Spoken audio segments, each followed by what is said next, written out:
Hello there, Twitch chat. Welcome back. I hope you guys had an amazing show yesterday. I know that I and Mr. Buzz had a lot of fun casting those games yesterday. And with me on the cast today, I have none other than a bit of a tropical looking Shadow Wings today. Shadow, welcome to the stream. Hello, hello. Well, it's not tropical. It's just a Elton John vest. Not Ah, vest, I but see, I see, I see. I mean, I do see the similarity now that you mentioned that between yourself and Elton John. Can you maybe give us a blast of Piano Man, Shadow? How do you feel about that? no. I would require some pair of glasses, but I don't have them. So Unlucky. Another time, another time. So, Shadow, the first match that we have on stream today is going to be Burnt Das Brot and Ashton Butcher, and they are playing up against tournament favourites FC Lucy, clap, clap, clap, clap, clap, and Drakia. So they are the two-time champions now. They've won the last two cups back to back, so they're coming on a bit of a high. Tough match up there for Burnt and Ashton, but you know they can do it.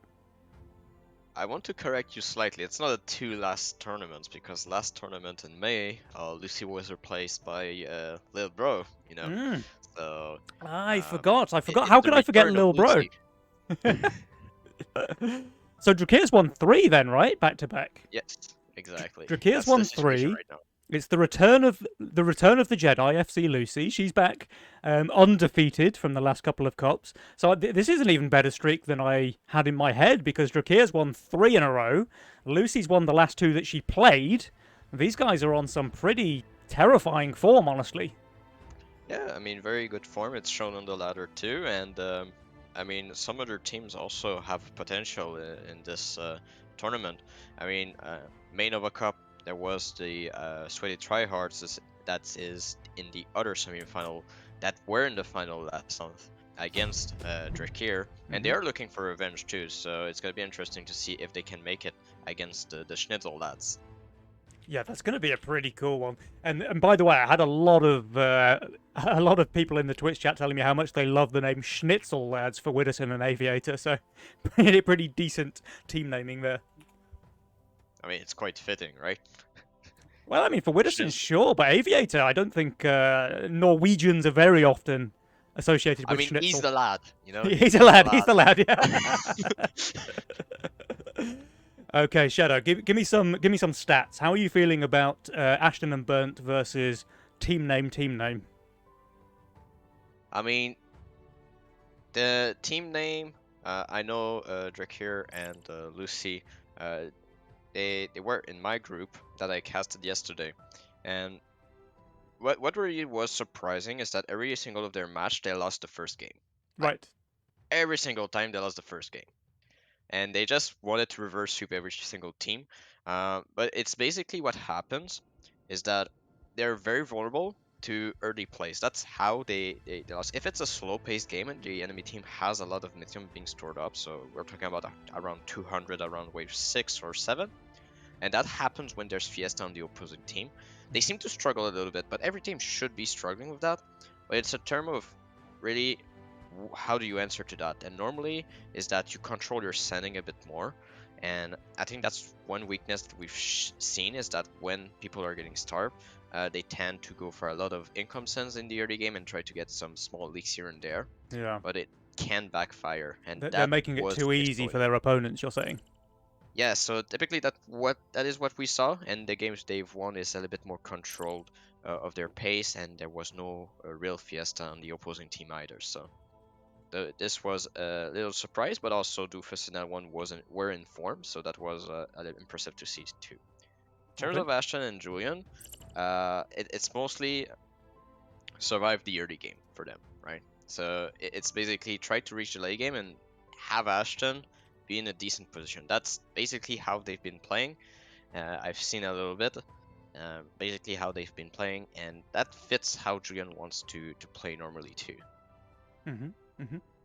And you were saying as well that Lucian Drakir can be quite vulnerable to a Fiesta game. Now, we did see Ashton and Burnt Das Broke play Fiesta a lot yesterday on the stream for the group stage. I think they played it in, well, certainly every one of their series. And I think sometimes they played it 2 or 3 times per series as well. Like, Ashton and Burnt both play it. So if you're saying that's a weakness of Lucian Drakir, well, these guys are going to be able to punish that.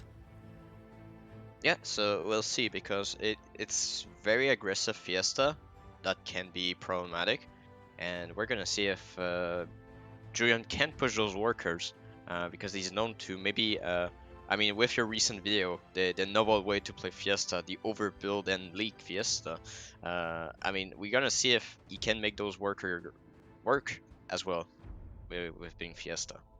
Awesome, awesome. Do we have a lobby? It looks like we do. Burnt is saying he needs a moment, presumably trying to gather his marbles, but we will be ready as soon as the players are. Yeah, and for this series, I think it's quite close. It really depends on how, if there's a Fiesta and if there's an answer to it. If there's aggressive spells, that's gonna be very interesting to see the early aggression into a finish on 11 or 12. That's typically how players tend to play when there is that aggressive spell.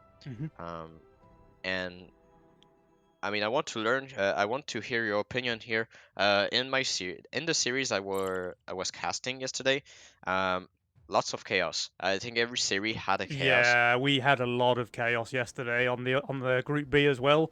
I mean, certainly players like Aviator. I don't think Widdowson played it. I think Ashton played it. Obviously, Drakir plays it. I don't know if Lucy does. Maybe she does as well. But Adams definitely plays the chaos. You know, I certainly expect to see. This might just be a bit of a chaos Fiesta Nova Cup. Yeah. And it makes it hard to cast as well, right? Like, because when you see a Chaos player, you can never try to plan out their build, right? Because they don't know themselves. So, as a caster, you can never say, oh, they're going to be strong on 7, they're going to be weak on 8, because no one knows. Yeah, but that's the thing. It's really the strength of Chaos is that you want to play towards a no weak wave early game, and that's very hard to capitalize on. And that's why Fiesta is that extra pressure that can make the Chaos player feel a bit more pressure to push less worker and fall into the trap of overbuilding quite a bit. So yeah, so that's an interesting dynamic, and that's why the Fiesta has been rising up too in this tournament. I think we quite often see Chaos players overbuilding anyway, right? Because what they do is, you know, if they roll an aura, like a Butcher, for example, on wave 5 or 6, then maybe instead of pushing an extra worker, they just place the Butcher to be sure that they have it on their board. Yeah, so looking for those auras is always crucial, but I'm gonna let you make the introduction here. All right, Twitch chat. The very first game of the June Nova Cup semi-finals is here. We have team name on the left, that is Drakir and FC Lucy, versus Sus team on the right, that is Burnt, Das Brote, and Ashton Butcher. Game number 1, let's go! I mean, I'm gonna start here. No aggressive spell is gonna be the Predator, Pulverizer, and Vampire. I think Lucy's thinking about her castle here, and she does not. She goes Greed. Okay, so we've got some pretty standard openers here. Greed for Lucy and Ashton, both very vanilla playstyles there. And then we've got 2 slightly more early game focused playstyles with the Cartel there for Drakir and the Cash Out for Burnt, who also rolls the Bone Warrior, by the way. This is a really strong opener now. If Drakir king ups here, then Burnt can pretty much guarantee go 6 workers and be unleakable on wave 2. Yeah, so it really depends on how and when he wants to push the 6th worker, because normally you can try and go for the 6th worker on wave 1 already with the 2 bone wires, but having the aquas in his role, maybe waiting for the wave 2 and push those 6 workers afterwards could be your better option here to better scaling. Yeah. We have Drakir with a Gatling gun opener. He is sending a snail. That's amazing, actually, for Burnt. In fact, they're double snailing, but that is less amazing for Ashton, who will leak decently here to the snail from Lucy. but that's the signal to go 6 workers right away for Burnt, because the leak will enable him to get enough gold for that Aqua, I believe. Yeah, he should be fine. Because with the cash out, you get 45 gold already. You get the Snell on top of that, so that's enough for the Aqua, I believe. So there's the 67% there for Ashton Butcher, leaking wave 1. He's going to be fine, though. He can add a Buckler on 2 if that's the way he wants to go. So a resend from Lucy, and he should be fine. Buckler's very, very cost-effective unit there. Where he might be in trouble, actually, is if Lucy can resend 40, and with how long this wave is going, that's a very real risk here. I mean, yeah, it's really reliant on Julian now. Really, he needs to be sure he's holding next. He pushed the 6 worker. We're gonna see how much gold he has. He can nearly send 60 in income here. Yeah, that's, oh, he can send 60 in income. Okay. I mean, FC Lucy, she went for the Gate Guard opener. Very solid opener, but it doesn't cope too well with a Fiend on wave 2. Luckily, she has these Howlers, so very good units. You know, they're well-typed on wave 2 in general, but they're specifically well-typed against a Fiend. She actually goes for the Buckler instead, though, so Oathbreaker in the split. Fiend still very good at tanking that, but it's a lot of value here. Yeah, but how do you kill the Fiend? You don't kill half the wave, the Fiend's gonna... Yeah, that's looking like a leak on Lucy. Meanwhile, the best that Ashton could do was add an Infiltrator. I don't know if it's enough. The Shroom is living for now. Lucy, I mean, she's doing very well. This is just a hold, right? Oh yeah, okay. So the Oathbreaker was able to survive the split here. Okay, but Ashton holds as well. Ashton holds as well, so I think this is a fairly even trade here. With both players holding, we now see Lucy on 6, Ashton on 6, and Burnt Das Brote on 7 workers. I think this is the most workers we've seen him have on any wave, never mind on wave 3. I mean, he has that on wave 10 normally, no? Well, exactly. I've seen him with less on wave 15. But yeah, I mean, solid build, already having the Fire Archer, so stable on wave 3 to any sense, and he's receiving the DT here. I mean, if he's feeling himself, 8 workers is not without... I mean, it's not impossible for him. He can add a second Aqua, fine. I'm really interested to see how this 60 resend goes against FC Lucy, because she has gone 6 workers, 265 value. Her units are not great on 3 either. A lot comes down to how quickly this Gate Guard dies. It gets the second summon now. I don't think it's ever getting that third summon, or... Oh, she's doing very well, actually. He's not. But yeah, I mean, not that's going to kill the DT. Again, answering the age-old question of just how bad you need to be to leak a DT on 3, on 3, on 3. I mean, against 60 on 2, 60 on 3, I think you take that small leak absolutely. That was a tiny leak there. Lucy did very well. She had 6 workers as well, remember. And now we see team name starting to take the lead. Drakir has 8 workers. Lucy has 7. Burnt keeping pace, but Ashton falling behind there with only 6 workers. He is receiving 100 send here from Lucy, though, so I can understand why. Yeah, he has the mask. The mask is gonna tank the Dino, however, so this is a bit problematic. Oh, Lucy actually saves the 20 Mythium, not wanting to send the Dino away from the mask. Yeah, you're right. This is going to be pretty bad. That's better. I mean, she didn't know about the mask, but that's normally when you expect an answer to be something like a mask or range unit. It's always better to put the Dino on it. Is the Dino surviving? It has 2 HP. The mask needs to hit it. Okay, okay. There's a world there where the mask just ignores the Dino for a couple of shots, and this 42% leak becomes like an 80% leak instead. I'm gonna bring your attention to lane 1 here. There's a little number beside Thresher. Yeah, 9. Number 9. That's a pretty big number for this stage of the game. I mean, do you think it's reasonable? I think he's pretty solid, right? Like, he has the Gatling gun there. He's not under very much pressure, with Ashton sending a lot of income. He gets the Bone Crusher here, which is just absolutely phenomenal on wave 5. I think he should be fine. Yeah, I think that it's like the gun has the potential to do very well here. I think with gun, he's very, very overvalued on 5 here. The split tanking prepared is to take the- perfect here for Drakir. Just look at this, Shadow. The Gatling gun tanks the boss and nothing else. All of his melee units tanking the rest of the wave, and Drakir's going to do just fine here. We have some issue on lane 4. Lane 4? Uh-oh. There was a brute resend there from FC Lucy. I actually didn't see that one coming out, but yeah, this is clearly working against Ashton. 47% leak there. Burnt Das Baumeister, he will be able to cover in the mid, though. Oh, but look I at mean- Drakir. There's another number next to Drakir's name. Yeah, I mean, there's more numbers just popping off here on Drakir. Yeah.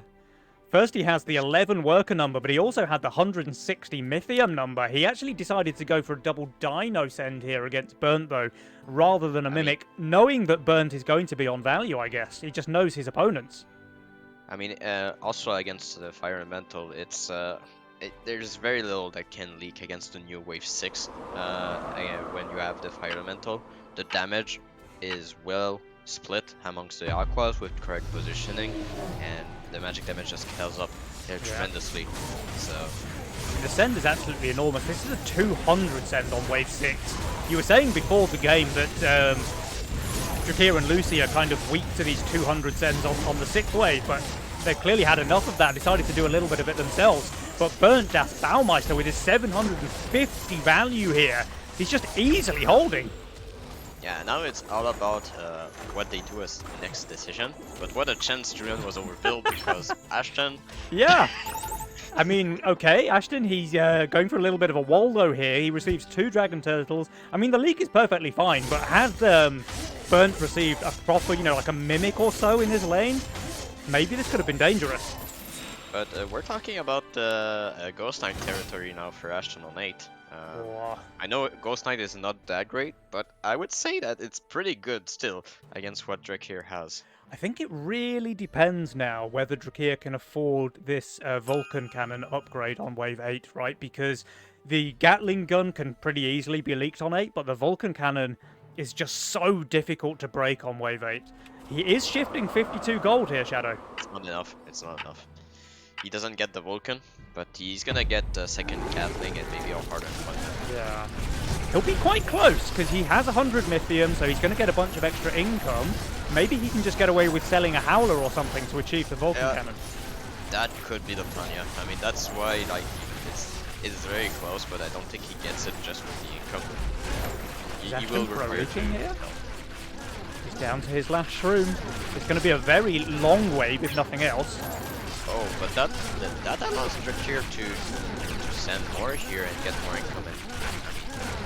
Damn close to getting that one. Oh, if Ashton actually pro-leaked here, he could probably send a Centaur, but no, the Shroom will prevail against the tiny blobs. I mean, maybe he can get a Centaur anyway, if that's what he wants to do. It's a blob attack. Okay, that is a long wave. That's a centaur. That is a Centaur. Okay. Drakir, I mean, yep, he just needs to sell the Howler. He has the Vulcan Cannon, but that Centaur represents 4,200 natural hit points. So not only is it a lot of damage against the canopy, it's also a pretty tanky natural unit, and Drakir only has impact and pierce. Yeah, the crucial part, however, is the Vulcan Cannon is tanking half the wave here. So that's helping very important. utilizing its HP. Yeah. Very important. The Centaur Splash might be in range of the cannon as well, though. This is really interesting here. Very dangerous then. No, the wave is far enough away. The Vulcan Cannon is not tanking the Splash, but the Centaur is tanking all of that impact and pierce damage. Very, very good split focus here from Drakir. Look at this. The two units perfectly off-tanking. It will leak now, but it's only 42%. And meanwhile, Ashton Butcher, we were watching the wrong lane, Shadow. That's 130% leak for him against the Mole Hermit. Why you do that to Lucy? Oh, Why Lucy. you do that? Yeah, that's a rough penny leak there for Lucy. 3% HP on the Ogre, making her leak appear at least way worse than it was. I mean, it's a lot of lost gold, not getting the last hit on that Ogre, but at least there's not a crazy amount of ping damage. In fact, Team Sus are taking nearly the same amount of damage here just to Ashton's leak alone. Yeah, but the situation right now is Julian and Ashton are not resending on 9 here, and they are ahead in workers currently. Lucy's going to try and break Ashton here on this wave with the Hermit. Actually, in the group stage yesterday, we saw a Wave 8 into Wave 9 full resend work really well against Burnt and Ashton because they didn't expect it. Here we see Burnt is fully built, so he's 20 over value. Ashton currently shifting 130 gold. If he doesn't spend that, he could be in trouble. And Yeah, he he's not is spending it. shifting. This is going to be a big leak here. Hermit and a Brute into Ashton's lane while he's on 865 value. Now, Burnt will be able to hold, but this should be pretty bad here for Ashton. I mean, you say he's sure holding. I'm not as sure as you do. As you are, sorry. Burnt, that's Waldo. Okay, It's Ashton's just the leaking Aqua. badly there, 91%. And Burnt, he only received the income send. He's leaking 46 as well. This is really bad now for Sus team. Yeah, I mean, Druyan pushing hard here, feeling comfortable with his plus 20, but all his units are bad on Wave 9 here. That's the trap. This is so much damage here. This is exactly the trap they fell into yesterday. You'd think that maybe they would learn from their mistakes, but unfortunately no. And now Sus team are very far behind, I feel like. Sure, they have a ton of Mythium saved up, but they only have 30% King HP remaining. Although, they're not even ahead in workers, right? Despite the fact that Drakir and Lucy sent on the previous wave, Drakir still has more workers than both Burnt and Ashton. I mean, what happened is that Julian and Ashton just didn't push workers of that 9 cent here, so they kept their worker count at the same level here. Ashton will build some more. He's actually still looking pretty weak here, even though there's no send coming. Yeah, he's just preferring 11 here. He wants to be the one holding 11, and Julian is building the fertilizer here just to ensure they hold. I mean, surely Ashton's able to hold a no send, right? Surely. I don't know if he is, you know. With 2 months should be fine, right? Maybe not. No way. No way. Ashton But, Butcher. That's a long wave, but Mythium count 400 on Julian. They might try something here. They have to send here. Lucy and Drakir both full sending here. I feel like Burnt and Ashton are just dead if they save. And they do save, Shadow. I'm scared now for these guys. Ashton has 280 gold. Is he just going to build the third bunk? No, he adds an APS. Okay. No, he goes for the Lifebinder. I feel like that's probably a better decision. He's got some decent tank value. He just lacks any kind of damage. So the Lifebinder is decent, and of course it keeps the bunks alive as well. Burnt Das Brot, meanwhile, I mean, he's minus 200. He is receiving a Witch and a bunch of snails there from Drakir. Oh, but that's hardened golems on Drakir, so that means that Julian and Ashton might just go for the 12 cent. But they might, but they have to survive here first, and that's not guaranteed. But Ashton with lifesteal bunks, it's very, very strong. It's only Mole Hermit missing. Yeah, the Mole Hermit's pretty good against him though. He has so much like small instances of damage. These are only small banana bunks. They're not havens. Yeah, but Split Aggro. Split Aggro is good. Split Aggro is really good. They have the Vamp, they have the healing from the Sea Dragons. He's doing well. Burnt, his Fatalizer goes down. Burnt will leak, and not too small. Ashton, this is all on you now, and you're leaking as well. This is just GG. Wow. Saving one too long here. Expecting Legion TD3 to come out soon, I guess. Yeah. That's a pretty rough one, honestly. And this really comes down to Wave 9. I think the game was really close. And yeah, if you look at the graph, the game's really close up until Wave 9, where this tiny resend, it's only a 160 against Burnt, who's overvalued, by the way, and a 140 against Ashton, who shifts 130 gold. And as a result, they just lose like nearly all of their King's HP. They go from 71% all the way down to 29%. From a single mistake, and that just puts them in such a hard position because even the smallest leak, and to be fair, the Wave 11 leak wasn't even that small, but it just guarantees lethal, right? There's no way they can survive against any decent-sized leak reaching their 30% HP king. Yeah, definitely. I mean, the fact that Julian needed to invest into the Fatalizer as well on 10 just makes him so much weaker on 11 too. Yeah. Really relying on Ashton, but Ashton was already very far out of the game because of the leak on 8 here, but was quite big. Yeah, that wave 8 leak was really unfortunate actually for Ashton. He had the bunk available, he had a couple of false maidens for damage, but the Mole Hermit just shut down everything he was trying to do. And the 130% leak, in fact, I don't think he killed anything apart from the snail there. That's so crushing for him. Yeah, I mean, like, Adrian did well to hold the pressure of Drakir early game, but Drashir just showing how gun can be used very effectively in the early game to push extra workers if you're getting sent a lot. Like, you don't need too much frontline for the gun because the DPS is so high, but you need to make sure they split tank, and the positioning from Drashir just did that perfectly, and it's just oppressive. When you have gun, it's very oppressive. You can really control the pace of the game early game and have a lot of pressure. Did not amount to much against Julian, but did, in the end, work in their favor to get the lead early. Yeah, and the fact that Drakir just held so well with that perfect split focus on wave 8.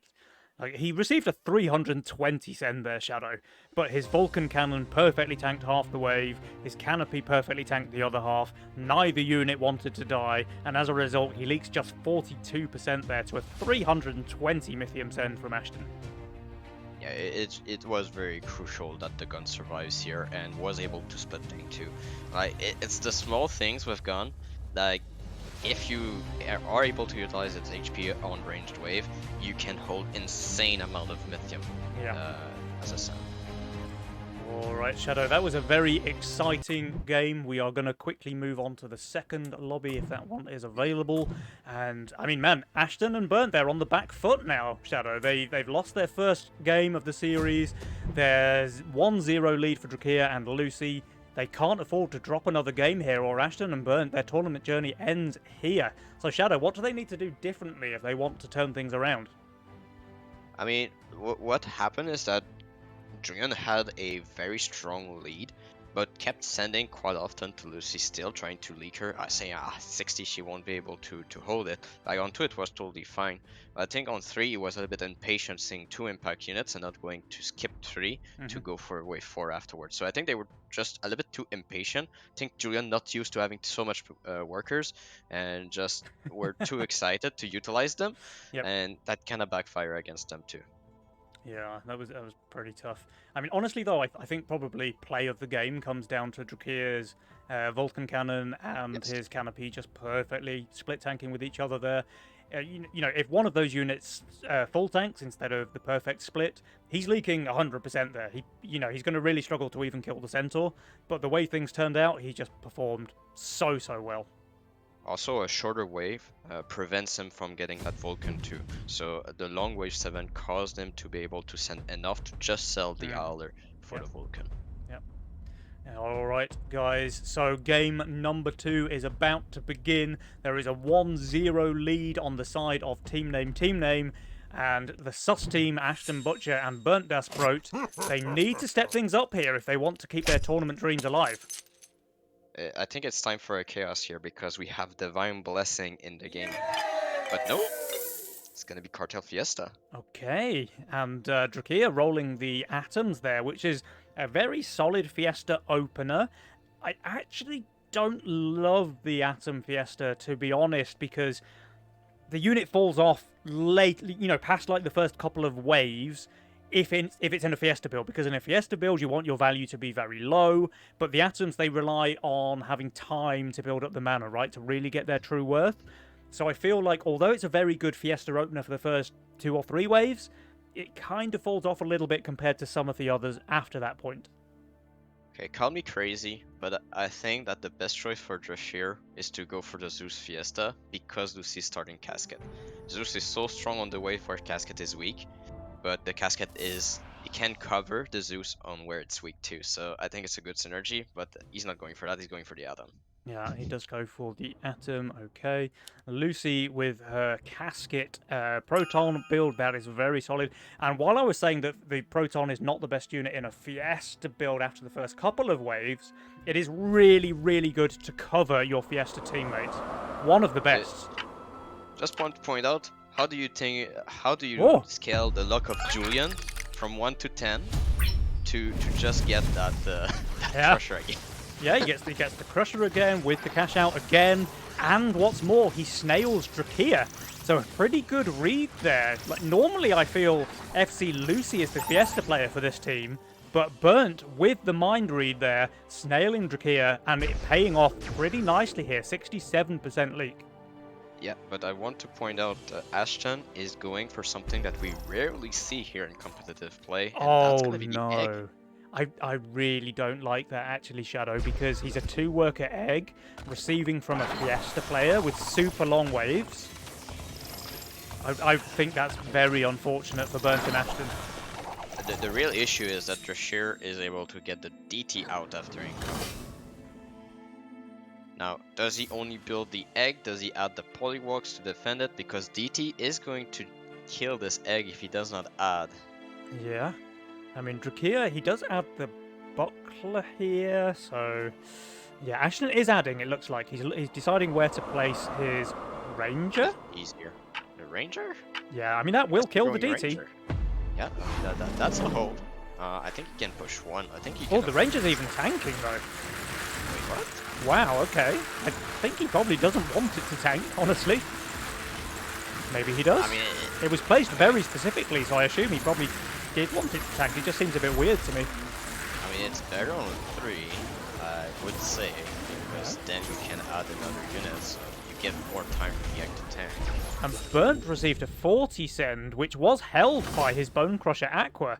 So now, actually, Ashton with his egg start, which we thought was pretty risky there, is super paying off for him. He just adds a Seraphim here. This should be a free hold on 3. I mean, you say it's not super risky. I still think it's super risky because you kind of put yourself in a situation where you're 4-worker behind, 3 Yeah. waves in a row. So True, it's true, a true, true. little bit backfiring here, I think. They need to make something work on either 6 or 7 here. Now there's a 60 send in Drakea's lane, who's only 245 value. Correct me if I'm wrong, Shadow, but I think he's going to get his Fiesta here. With the 6, I would say so, yeah. Yeah, it looks like he's going to get his Fiesta. Does kill one more, but that's a 78%er there. Ashton, meanwhile, his Seraphim and Ranger died there to the snail send. But again, he's completely fine. He has 425 value on 3. Yeah, I think he's taking note from Julian here and just saying, okay, as long as I have value, no matter how I build, I'm gonna be fine here. Alright, he even snails here just to make sure he can push that 5th worker, but Lucy is having the time of her life on 7 workers while covering her Fiesta teammate on every wave that she needs to. Notice Drakea has leaked pretty big on wave 1 and wave 3, but they haven't taken a single point of king damage. I think she's playing a bit too safe. I think 8 workers was quite reasonable. I don't think the second atom was necessary on this wave. But she's receiving us now, so now she can be aggressive having this basic Yeah. DPS line. Ashton, I mean, he basically doesn't need to build again until wave 7, right? Yeah, basically, yeah. He's quite safe. He has a full Hydra, quite tanky. He has a Surgeon for damage, so yeah, he's feeling safe here. Speaking of wave 7, though, I wouldn't be surprised to see Drakea and Lucy just go straight for that big wave 7 send, honestly. I mean, 7 is possible, and also some people don't know the new Fire Mantle here doing more magic damage. So one strong on 7, it's not as strong anymore on wave 7 Yeah. either. So Mold is quite good against the Fire Mantle on 7. Very few people experimented with it. They normally say Aqua, they say okay, I don't consent, but it's something you can exploit. Yeah, that's an interesting one. I'll have to remember that in my ladder game, Shadow. Now, we see Ashton and Burnt both over 500 value here on wave 5. To be expected, of course, from Burnt, but maybe a bit surprising from Ashton. Obviously, that's just a side effect of his egg opener, though.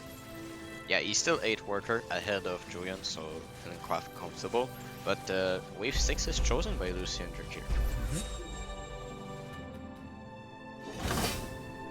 Oh, they do go for a 6. That is surprising to me, honestly. I feel like Burnt and Ashton both look pretty darn weak on wave 7, where they're pretty good here. But if Ashton is going for 130 gold shift again... Oh no, he does add the Daphne here. Okay, that's necessary, I think. Yeah, the decision here is just Ashton cover wave 6 and Julian's gonna be strong on 7. You see that by the decision of the building here. Julian pretty much just ignoring wave 6. The Mimic's gonna chew on a Burnt lot has of- so many little units though. This Mimic is going to be rubbing its greedy little hands together. That's 3 kills. That's 4 kills. Can we get a clean sweep here? Oh, there's 5 kills. 6 kills. 7 kills. That's a near perfect Mimic there against Burnt Das Brot. Lucy very happy to see an extra 21 gold there being brought home by her Mimic. Yeah, a little bit unfortunate on the bounces here for the Fire Elemental, not killing those 2 last Roko. I think that was the goal here, but... I think there's going to be another 3 gold for this Mimic as well. There is. That's a 24 gold Mimic on wave 6. That's half a worker, Shadow. Half a worker, and she's a 12 worker already, so still quite pushed with that Fiend Sand. I mean, you see here, the Sand is, 20 on 2, 20 on 3, 20 on 4. A lot of little 20 cents against Lucy from Ashton, and she's just saying, okay, I'm gonna push, it's fine. Yeah, if you want me to push, you know, I'll oblige. But Fiesta player under pressure here, 7 workers under pressure. That's because there's a little amount of lithium on Julian's pocket. Yeah, but we did see Drakir with a very big wave 8 hold, or very small leak, I should say, against a very big wave 8 send in the previous game. Let's see if he's able to repeat that feat, or will Burnt's Ogre spell doom for Drakir on wave 8? I don't like the Ogre. I would have liked to see a little bit more patience from Julian and just go for a Ghost Knight if he gets it in income. He wouldn't have, so I guess it's fine, but I would have been a bit more patient to see if I get it. He would have been pretty close. He was about 5 Mythium away, but the Ogre is still pretty solid. The real question is whether the Ogre can tank this casket and keep it away from the wave, right? Because if that casket gets on the wave, it can do a serious amount of damage with its spell, but if it gets stuck on something like an Ogre, it's just going to be a useless unit, effectively. Yeah, I mean, the upper split here will ensure that the Ogre goes to the right side of the casket, and also the 2 snails will prevent the casket to go too close from the wave. Oh, let's have a look. The Ogre is going to... Oh, it does get pulled by the Buckler, but I think it's going to do its job here. Casket spell is nowhere near the wave. The Ogre doing very good here, but actually very nice split tank between the Guard and the Casket. I think the Guard was tanking the Ogre and the Casket most of the wave. As a result, Drakir doing very well. Lucy will leak to the Mole Snails, though, 63%. Drakir, he's doing fantastically, but it is a leak. Meanwhile, Burnt Das Noob, 65% against the Mole Hermit. Ashton, though, covering. Very nice. Yeah. Ashton covering with the Shadow Dancer was crucial that he gets that here. This is feeling fairly deja vu from the previous game, Shadow. We see massive sends against Drakir and Lucy on wave 8. We see Drakir doing very well against that massive send once again. And we see the player that Lucy sends to leaking pretty badly once again. Although it's got to be said that Burnt's 65% leak there against the Mole Hermit, significantly better than Ashton's 130% leak against the same. Yeah, and also a huge difference is that Ashton has a very strong build on 9, so a resend would be very bad against him. And his build pretty much doesn't have a weak wave until wave 13 right now with his units, and he has Divine Blessing as well. It's looking pretty grim to find a wave to leak him on, and that's why they're split sending here. Lucy trying to work. Well, let's see, because we saw those resends work very well against Ashton and Burnt in the previous game, but I don't know that it's going to have quite the same effect against Drakir and Lucy here. Both of them on pretty solid value. Not amazing units for the wave, though, it has to be said, but I think Lucy's just easily holding there against the Dino Snail. And Drakir, I mean, he's going to leak, but this is really not good for Ashton and Burnt. Yeah, this is an extended wave, and he's getting the Fiesta as well, so... Oh, of course he's that Fiesta. makes their worker... Yeah, that makes their worker work a little bit more, but still, the longer the wave, the more Mythium Drashear has, but he still doesn't have much of an option to send on a wave to send as well, so... Oh, and Drakir is actually saving his Mythium while Lucy goes for some income resends. Now, this is interesting because it will give Lucy that snowball potential, especially with her cartel penalty about to kick in. She wants to keep that income as high as possible, but it means that when Drakir does go for that massive send against Ashton, Burnt, if he wants, can just stay low workers and easily cover, preventing any king damage. Yeah, that's gonna be what they aim for. Also, as you can see in the power score, Julian is very far behind, so Lucy doesn't really care to go for that. Yeah. And what you see here is really Lucy trying to make everything in her power to hold any sands prior to the routine, because that is where Drashear is aiming to go. Also with the gunshot on Julian, that is something she can aim for as well with a lower set, because he doesn't have as much of a good position in the game as Ashton does. Oh, there's a Ghost Knight coming out from Ashton. Meanwhile, though, Drakir and Lucy, they actually save. So we've got 290, nearly 300 Mythium on Drakir. We have Burnt saving his Mythium, Lucy saving her Mythium. Burnt, I think he pushed a single worker from the 160 send on wave 10, though it's actually a good play in this case because he does need to cover his teammate's lane when Drakir decides to pull the trigger with that 320 Mythium. You're giving him a little bit too much of a praise here. He did not push a single worker after wave 10, so... my mistake. I should have known better than to say Julian would push a single worker. But Divine Blessing is chosen by every player except Julian. I mean, that's a bit surprising. I think he's already Divine Blessing good things. This Ghost Knight is actually really good against Lucy, right? Because Lord of Death just not getting any last hits, keeping all of those AoE units away from the wave as well. The Coiler dies very quickly now. This is going to be a sizable leak here for FC Lucy. Second Dragon just now comes out, but this is nowhere near enough. This is a big leak here. Yeah, and you can ask yourself if Drashear is going to keep that Divine Blessing, but I think with the Buckler he's going to be fine here. Yeah, right, I think he's going to be okay. So I guess if Burnt had decided to send as well, it would have been another story. Yeah, but then you don't have traditional Drashear. He's going to have more worker, and it's harder for Ashton to hold the next Dixon. So it's a very tricky situation forced by Drashear and Lucy right now on Ashton and Julian. And they just don't know when the sun is coming here, and they're going to go for income king. I also need to point out that despite Lucy sending on wave 10, and I think Burnt hasn't sent since wave 9, Lucy actually has more Mythium than Burnt. So, of course, Burnt has sent here, but with her 19 workers, almost double Julian's worker count, she already has more Mythium than him, just despite sending a wave earlier. Okay, I don't want to seem crazy, okay? Like, there's a play that's going 13, it's very good. But the fact that they're sending Income King here, there's a world where they could go straight 15, where both players... I could definitely see it. Drakir and Lucy, let's go one longer. That's how the Swedish Triards did play against some Divine Blessings as well yesterday, so that is something you couldn't look for, and if you know the player you're sending against, and you know they have a tendency to overbuild quite a bit in the mid-game, you can look for that, and guess what they're doing? They're saving straight 15. One more wave! These sends are going to be enormous, Shadow. We're looking somewhere north of 1,000 Mythium coming out from Drakir if they go all the way to wave 15. This is going to be terrifying for Ashton and Burnt. So, do you know when was the last send that Ashton received here? Wait, let me check. Stop doing king ups. Oh yeah, we're going far here. Oh, I got something here. It looks like it was on wave 8. There was income. I think it was only income king on wave 8 against Ashton.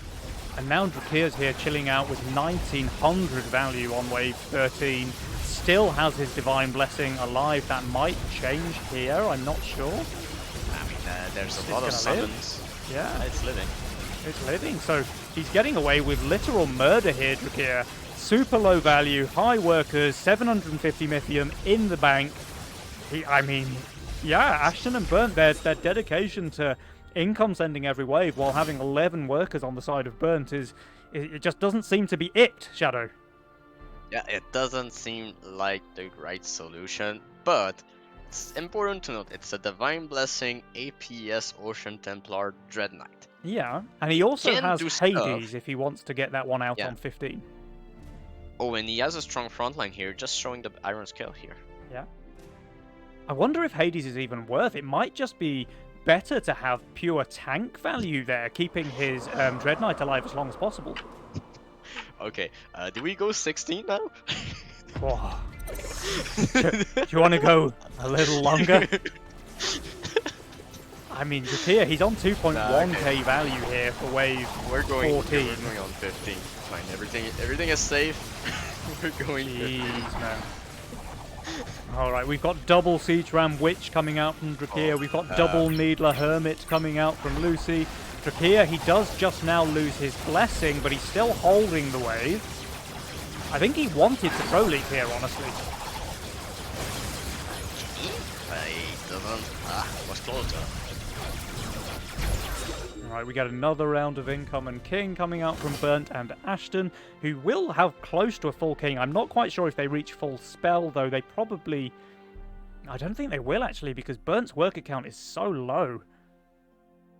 But now what needs to happen is like Julian doesn't have any worker.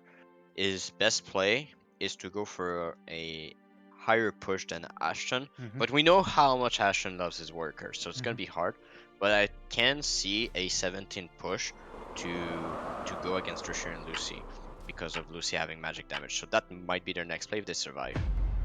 And interestingly, yeah, Ashton does avoid the Hades here. He's just going for pure tank value.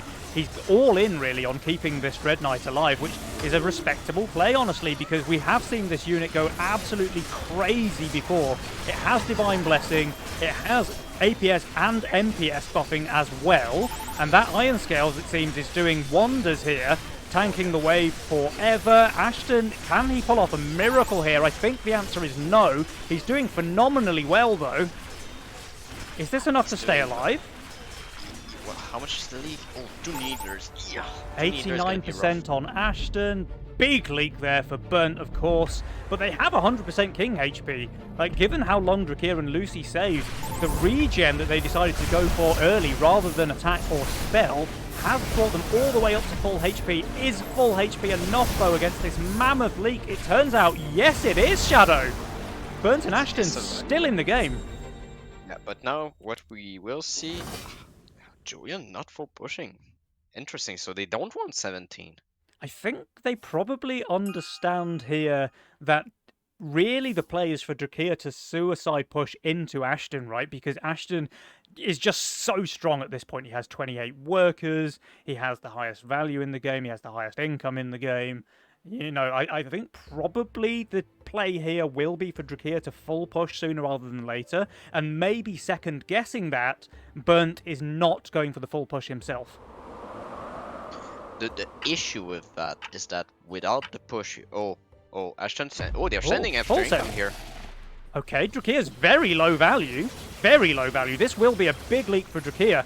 Lucy, though, she's much stronger. She had, and Ashton sent 2 Drakes, right? So I think Lucy's going to do pretty well here. She has the double Trinity Archer with the MPS, APS buff, and the Hades just mopping up on those Drake spawns. In fact, Drakir is doing very well as well. I called this one too early. With his 3.3k value, it turns out that the Dread Knight is just balanced enough to nearly hold here. Yeah, that is very, very rough, because now the Drescher and Lucy have the pressure. Even Drescher getting the Fiesta value here on wave 16. Yeah, actually insane Fiesta value. 11%, 2 creeps leaked on 16. Yeah. Oh dear, this might just be the end of the road for Ashton and Burnt, I'm afraid, Shadow. I kind of like the play, but I mean, Drakir and Lucy, I don't think they were forced into it. Like, Ashton strong on 16, Ashton strong on 17, and you have Hades potentially on Ashton too. I mean, you could have went the distance here, having Julian push a bit more, having tried to force them go 17, you're strong on 17, and like the gun player is gonna be having a rough time on 18, and so you're already pushed, so you don't really care. It's Yeah. mostly relying on Ashton, but now you're just opening up 18 and with fewer Mythium.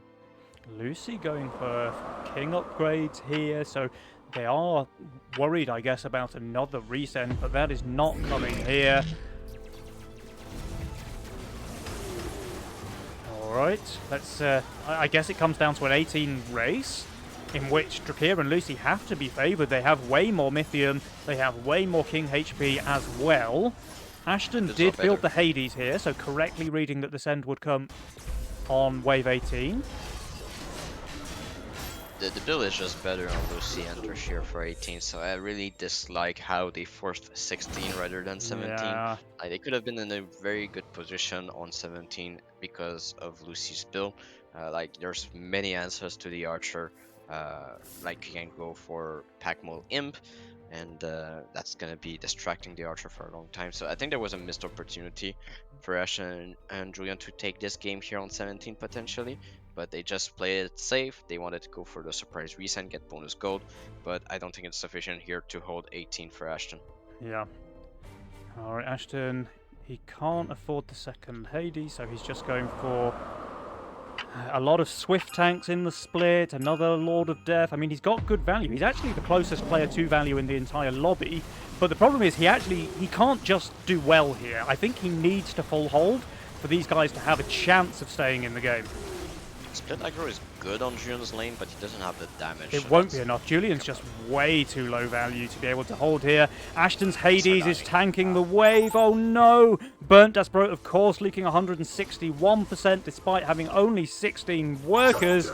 Lucy gets shut down. Drakir, he's leaking as well. But again, Ashton needed to hold to have a chance of these guys surviving here. And unfortunately, he holdn't, Shadow. He holdn't. So yeah, he held the longest, but it's just not enough. They have way lower King HP, and that does mean it's a quick 2-0 there for Drakir and FC Lucy. A little bit of a heartbreaker. I think there was a definite chance here for Julian and Ashton to take it after the long save failing to kill Ashton and Julian. They just saw an opportunity where there was none here on 16. I think they were probably expecting something like a full push. Maybe a full push resend, or even a full push 17 from Drakir and Lucy. So that's why they went for this full send on 16. But, I mean, they both built pretty much full value. In fact, Lucy didn't even push one worker from 15. Drakir only pushed 2. And as a result, these guys both held the sends. And the rest of the story writes itself. They get this lethal send going out on 18. And Ashton, I mean, he needed to pull off a miracle really there on wave 18. And it just did not happen. But well played, Drakir and FC Lucy. Those guys making it through to the grand final now. Yeah, I mean, that's gonna be a tough match for whoever's gonna match them in the finals. So I'm gonna look for you if there's the game still ongoing. Looks like they're asking around. Let me check. Where are you? Looks like they've just finished a game here. So it looks like, actually, Shadow, the game was 50-50 according to Jules' win chance calculator. Exactly 50-50 on wave 15 when Julian and Ashton survived the send there. But obviously, a massive advantage went the other way when Lucy and Drakir held those resends on 16. Gonna stop you here. The other semifinal is about to start their third game here, I believe. Oh, we can hop into that lobby then, right? Yeah, it looks like it's 1-1. From their match history. Sweaty Tryhards just won the last one. All right, we'll try and get into the lobby itself then, rather than having to use the spectate command. So as soon as that one pops up, I'll try and get in on there. I mean, I'm gonna check back because it was very close to the game ending, so maybe it didn't register. No, okay, yeah, it should be going to game 3 now. All right, so as soon as that lobby appears, we will hop into there. But I mean, for this game, final thoughts here. I mean, Drashir just having the presence of mind, just seeing the Shadow Dancer and say, okay, I'm going 8-15 here. That's aviator level thinking here. Yeah. Yeah, that was, I mean, it was a pretty disgusting starve there for Burnt and Ashton to have to deal with, and they dealt with it pretty well, you know. They Yeah, survived the kind of all-in play. And do you know, I don't hate their Wave 16 send, honestly. I can see a world where it works and where they just win the game straight off because Drakir and Lucy are full push there. lobby Um, is up. yeah, I'm in the, so obviously it didn't work, but I don't hate the play. I think maybe they felt like they were further behind than they were. Like Jules was telling us it was 50-50. They can't see that, obviously. They Yeah, know that they have super low King HP, but they don't see just how far ahead Ashton is, I think. His income is super high, his value, his net worth, everything. He's so far ahead of everybody else in the lobby. Maybe they could have just afforded to go a little bit longer, you know, try for that 17 play or the 18 play. yeah. I think in those kind of situation where you are in someone going for a long save against you, like sure, the player who is sending to your strongest player would need to full push, like that's their play. Hmm. However, if you read that and like Ashton did pretty well on 15, did not lose too much gold, and he's still on a lot of value, and he has Dread Knight as delay. Hmm. Like going for the full push of your own and knowing that Lucy's not the strong on 17, like it's something you can look for still. Yeah. Like I think you need to focus on more what you need to do to win rather than what the opponent needs to do to win against you in those situations. I think that was a slight mistake from Ashton and Juan, but it's very hard to spot, of course, on the Yeah, yeah, when yeah. you're playing the game. Yeah, yeah. It's much easier to sit there with God mode when you can see all four players and everything they have, all of their gold, all of their value, workers, income, etc., and make those calls. It's much, much harder to make those calls when you're in the game, in the moment, under all of that pressure. And you know, Yeah, like I say, I can see a world where that 16 send works and wins the yeah, game for Burnt and Ashton, and then we're here definitely. cheering about how they're both geniuses and what a cool play and all the rest of it. Didn't work out this time. Very unfortunate. Sad to see those guys go out of the tournament on a 2-0. I would have loved to see a game 3, but you know, that's just not the way the cookie crumbles this time, Shadow. But enough about the previous game because we do have game 3 of the other semi-finals going on. So that is Schnitzel Lads versus the Sweaty Tryhards, currently at 1-1, and here it is, game number 3. Peterson on the chaos here. So now Jun is gonna look at the game and say, finally a chaos in the game. Gonna have an exciting one. And Aviator going for the cartel here. Just so you know, game 1 was won by Aviator and Peterson while Aviator was on the chaos. So I think Okay. they just swap around the mastermind to utilize the strength of the early game of those two masterminds. I mean, I think Chaos just feels really. It can feel unfair sometimes, you know? Like, when they just hit the right units every time that you send Mythium, it feels really bad for the other team. And especially, I feel like Chaos has gotten a lot stronger recently. It seems like every time a new combo is added into the game, Chaos benefits the most. Because it's almost guaranteed to be the best mastermind option in the ultra late game. Because you're always going to roll those synergies eventually, right? And the more Um, synergies, the more likelihood. Yeah, exactly. The more combos you have, the more like very very strong one or two unit pairings there are in the game, the better that is for Chaos. And we do have the openers now, and Shuba's going for a very strong one currently. A little bit surprised he did not go for the flower into Aqua, deciding straight up for the Fire Elemental, just showing the strength of the Fire Elemental as an opener right now. Mm-hmm. Yeah, Fire Elemental I feel like is very very strong currently after the most recent buff. Yeah, because the wave where it's weak on, it's not intuitive with its typing, Mm-hmm. so it's very hard to spot. Since the damage was shifted towards more magic damage, the wave where it was strong prior to the change, it's now weak on those, or vice versa, so it's kind of hard to grasp it still for the players. But King up on 2 decided from Peterson and Aviator.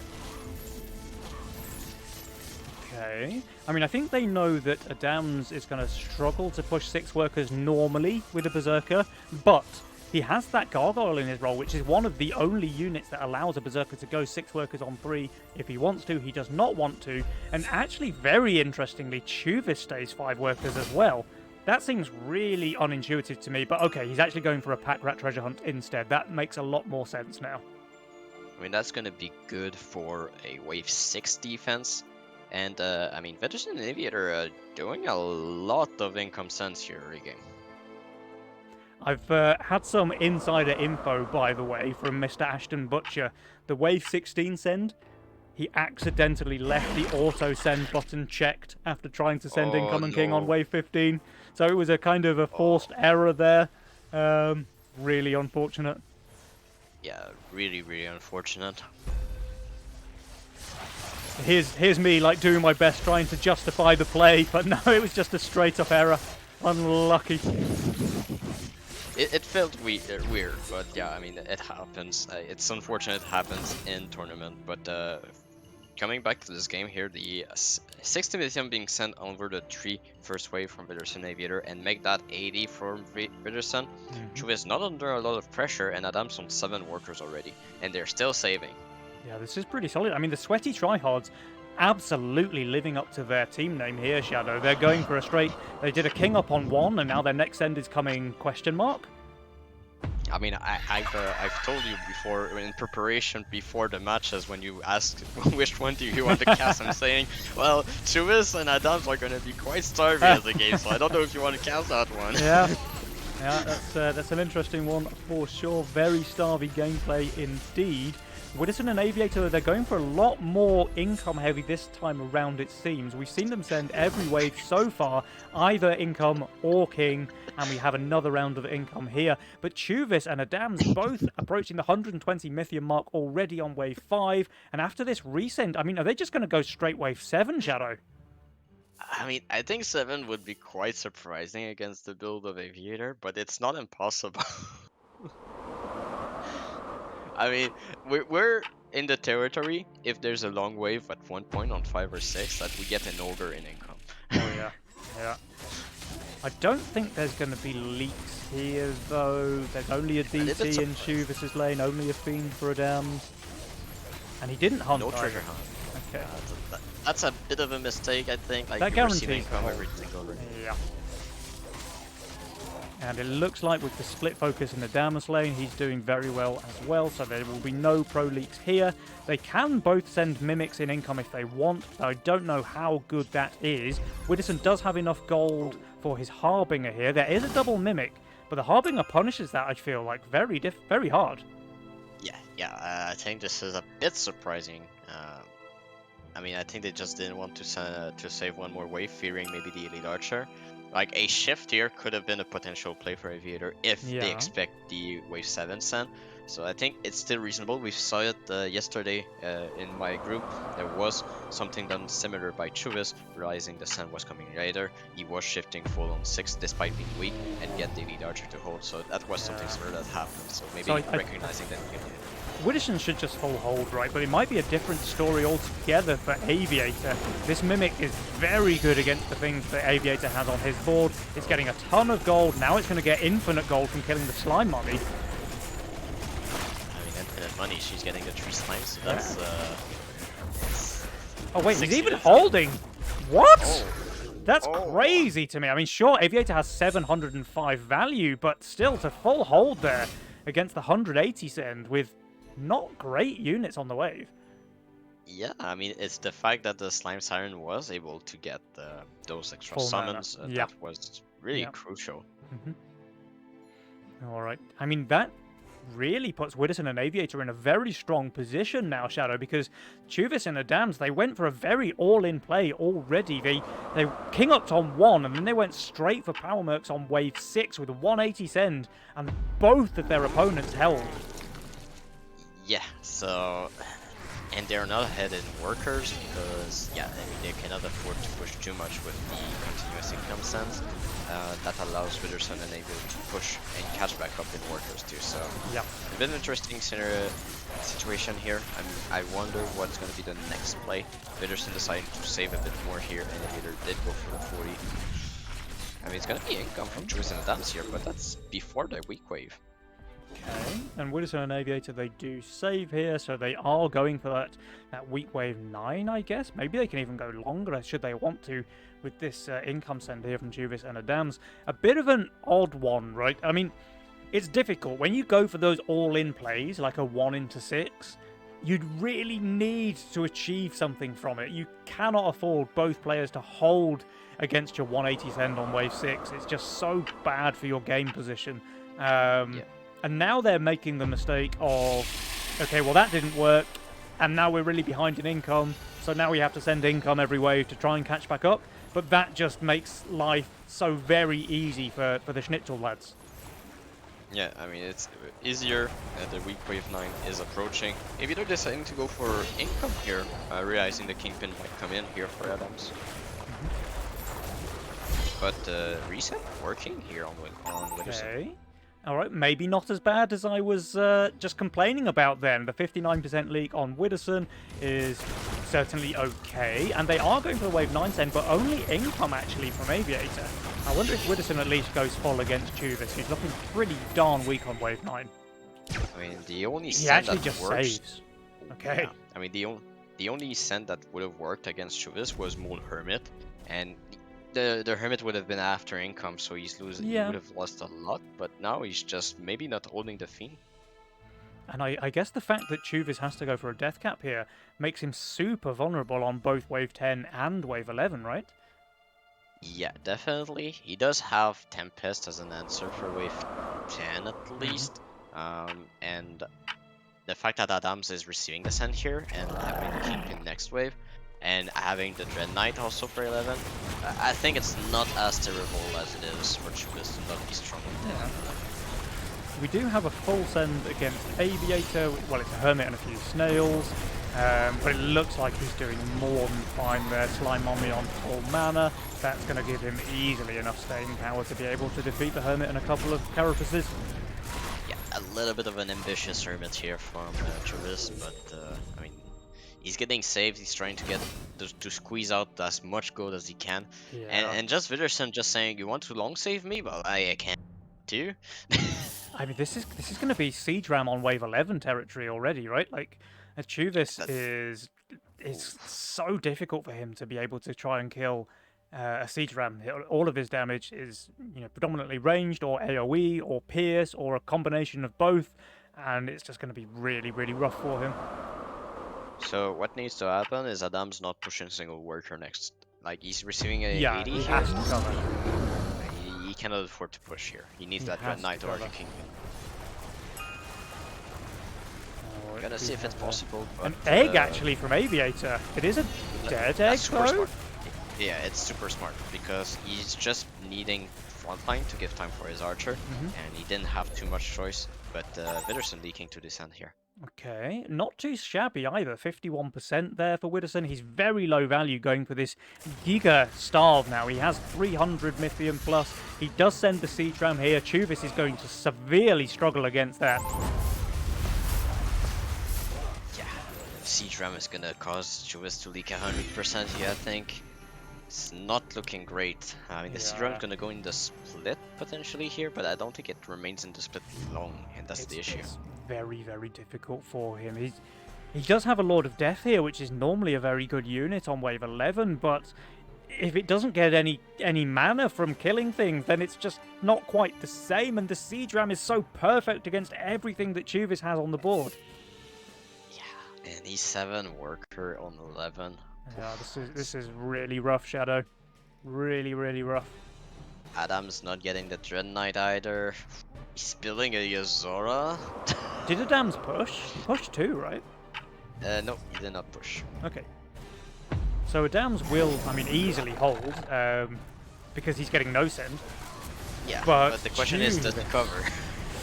Juvis is even going to struggle to kill the Ram. It does now go down, but already half of his melee units are dead. This is looking very, very dangerous for Monsieur Juvis. I mean, the thing that's helping him is killing some of the waves still, Yeah. so that's a good sign. He's actually doing a lot Makes better it- than I expected. This is, I mean, it's still a fairly big leak here, 71%, but I was worried that we might see a home run here, 100% leak. I mean, Shadow Dancer is full HP still, so that's a good Yeah, sign. easy cover. And even a few stacks for Adam's Bounty Hunter, which was otherwise looking quite sad. I mean, yeah, I mean, we build the Kingpin only when you get 150 stack, that's the rule, right?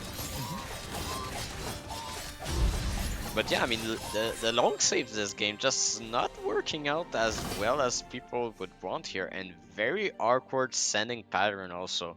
A very surprising game currently. I'm not really sure Yeah. who to call ahead. Yeah. If we look at Aviator, by the way, Aviator wants to save Mythium, and in fact, he's managed to save 330 of it so far. But as a result, he's Cartel, which means he takes the 36 income penalty on 11. He's saving Mythium, which means he doesn't earn more income, and we can see that he has 99 income here on wave 12, which is very, very low, and he's going to start dropping off pretty heavily if this goes on much longer. I mean, it's every player in this game that doesn't have too much income. Even I have more income than them at this stage of the game. Yeah. Now, Adams is actually on fire here, so it seems like he's doing something right. Aviator with the 17 workers, he is in the lead, and they do pull the trigger here on wave 13. We're going to see some big sends with a pack leader from Widdowson, a Centaur Imp from Aviator. Adams upgrades his Arctair with the Hero Aura. He can't really add much else with his 89 gold, though. He's a bit awkward there. And in fact, he just looks like he's severely lacking damage here on 13. Yeah. I mean, it's Tree of Life Arctair. His goal is to give time for his Coiler. I would sell a Bone Warrior to build another Serpent for at least having some kind of damage, I guess. Yeah. That's gonna be... I But mean, he's gonna go for Gargoyle. More tanks. Chuvis has just sold a pack rat to make a Leviathan here, by the way, so the pack leader Mole is very good against everything that Chuvis has. Even though the send is tiny here, I think he can just leak there with how bad his build is on wave 13. Adams, I mean, the Arctair is extremely tanky here, but he just has 0 damage and the Arctair is down, which means he won't really be able to kill anything else, I think. This is just Rogue Wave difference on Chuvis. Rogue Wave damage amplification. All the units on Chuvis lane is ability damage. Okay, so it's all benefiting. He proved me wrong. I mean, I thought that everything he has is bad, which it should be. Other than the Rogue Wave, as you say, it boosts the damage of all of his units by 20%, more or less. Yeah, exactly. So that's something to never be underestimated. That's the word. Chuvis was 10 workers, though, before this wave 13 started. That just gives you an idea of how starved this game really is here. We get some big sends coming out in return from Chuvis and Adams. There's a couple of ogres there from Adams who will be able to add something like a mole if that's what he wants to do. Chuvis has ogre mole of his own. He won't get too much more Mythium. Maybe he can reach Hermit there. I think he probably can. Yeah, and you know you're in a bad spot when the best addition on wave 14 that you can have is a Fertilizer. He actually couldn't reach the Hermit. He goes for a Brute here from Chuvis. Alright. I mean, it's not too bad.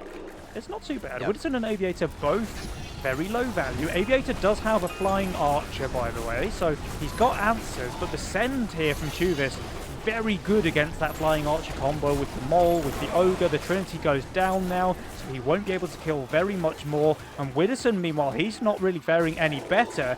There is a 126% leak for Widdowson. Aviator, 49%, so he at least did pretty well there with his Flying Archers. Balanced, by the way, JPI approved, but they're still taking a ton of King damage here on wave 14, Shadow. They're dropping very low. What was initially Chuvis being a low worker throughout the game is now Widdowson taking the honors. Yeah, 13 workers on wave 15. Burnt Das Brote would be proud with the way these guys are playing. I mean, it's the correct play. The game is so starved that you don't really need too much workers, but the issue is that Chuvis, out of nowhere, is on value. Okay, so, yeah, I mean, he somehow managed to navigate his way through the storm. He is the closest player on value to everybody else, and he still has better workers than Widdowson, so this is looking pretty spicy, Shadow.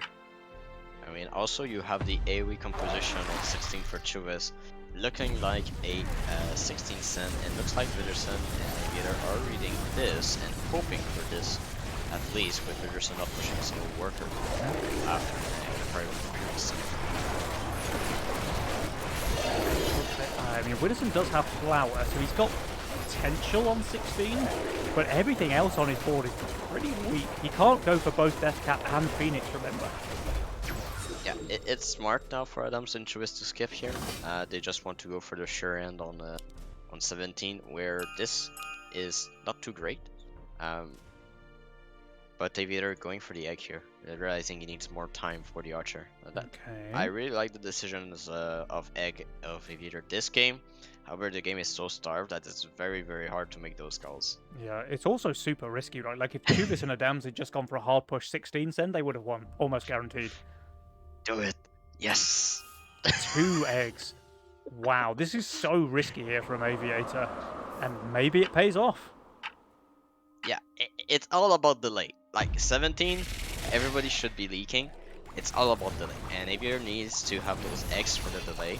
And I mean, maybe he holds by some miracles, but looking at how much the left side is just crumbling to some wave, might not be as good as he wants. But 17 is coming from Adams and Chuvez. Will it come from Witherspoon and Aviator? Yes, it does. Okay, so we have everybody sending here on 17. I mean, Widdowson's got good units here with the GA Harbinger, with the APS Hellgate, but the value is just so low, Shadow, on everybody. Chuvez value? Hello? You just full push? Okay. You selling? He saw the eggs and he just said, do you know what? Nah, I need to break Aviator on 17. I'm just going to go for it. I mean, Adams, he's got some stall potential here. He's got a lot of trees. Some of them are exploding. He has a Dread Knight with Hero. He's got a Kingpin with Hero. He might just be able to hold the longest. Oof, that's a bold call by Chuvez. Really big send. Aviator. Archer side. Okay, Archer side is going down. Chuvez, of course, leaks with his full suicide play. And Aviator is leaking as well. The suicide's just going to work. Adams is leaking as well, but they have so much more King HP. They're just going to win the race here, Shadow. Yes, they are, and the decision from Chuvez to full push here after the 16 knows them. Really paying off for them. Very smart decision there from Chuvez. Closing out the game here on Wave 17. What an exciting game, Shadow. I think Aviator did the right play, but then it was rightly answered by Chuvez and Adams with just recognizing they need to break the stall from Aviator, and it was successful. Without the full push, I don't think it was a leak from Aviator. No, very, very good presence of mind there from Chuvez. As soon as he saw those 2 eggs, he knew what was going to happen. He had to full push, otherwise Aviator would have just simply held by far the longest. And there's no way that Adams was being able to hold and cover there, even with his good units on the wave. So Chuvez, fantastic presence of mind there, and just really good, actually, reads from both players. Aviator, knowing the send's coming on 17, goes for super risky play there to place 2 eggs on 16. It could very easily have been the end of the game on Wave 16 if Chuvez and Adams had pushed and resent. But no, the eggs, fantastic there on 17, but it was one-upped with Chuvez's answer. The second he saw those eggs, he started to full push. He gets enough Mythium to break Aviator on time, and even with the full push, Shadow, it was still so close. Chuvez and Adams only 28% King HP at the time that Widdowson and Aviator died. Yeah, I mean, this game, like, I don't know, but it was, like, weird all game long. Like, if you can count on a team to make a game super weird and awkward for the enemy team, it's gonna be Chuvez and Adams. They find those weird angles sometimes. Yeah. Man, what an interesting end to the game. So, I mean, Shadow, I think we have wrapped up the semi-finals then for now. We've seen Yes. Burnt Das Brot and Ashton unfortunately lose their series 2-0, meaning tournament favourites Drakir and FC Lucy are guaranteed their spot in the grand finals. And just now we've seen the sweaty tryhards, that's Chuvis and Adams, win 2-1 in their semi-final against the Schnitzel lads. Unfortunately, Widdowson and Aviator will not be advancing to the grand final. It means, Shadow, we have, I think this is a rematch actually of last month's Nova Cup. The Sweaty Tryhards versus Drakir and FC Lucy. So, man, Yeah. I mean, that's going to be a very exciting game, but we definitely need to take a little bit of a break now, give the players some time to relax, give the casters some time to oil our vocal cords, and I think we'll be back in around, I don't know, call it 7 minutes, 10 minutes-ish, Shadow? What do you think? Yeah, let's call it 7.5 minutes to make it awkward for the 7.5 players. minutes. That sounds pretty solid, yeah. Okay, Twitch chat, make sure you don't go anywhere. We're going to have a really exciting grand final match coming up in around 7.5 to 7.8 minutes time. Sounds reasonable.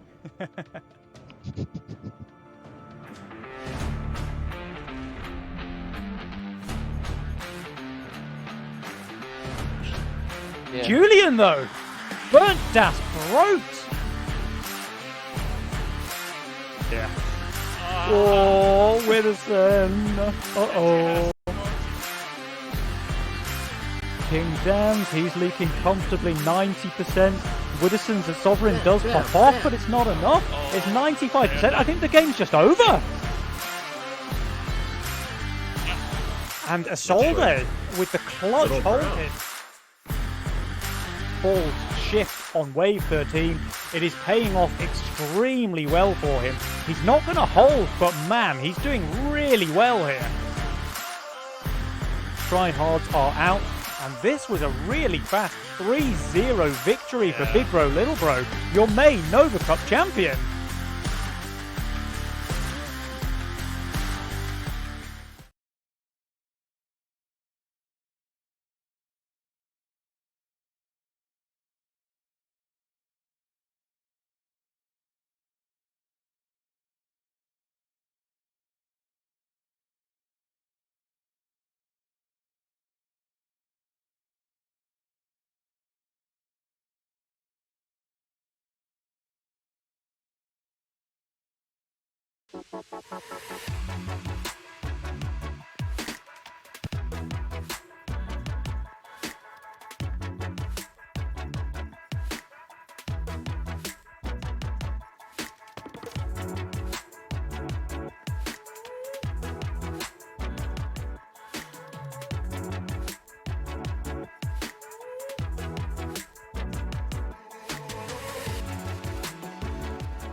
Hello, hello, Twitch chat. How the devil are you?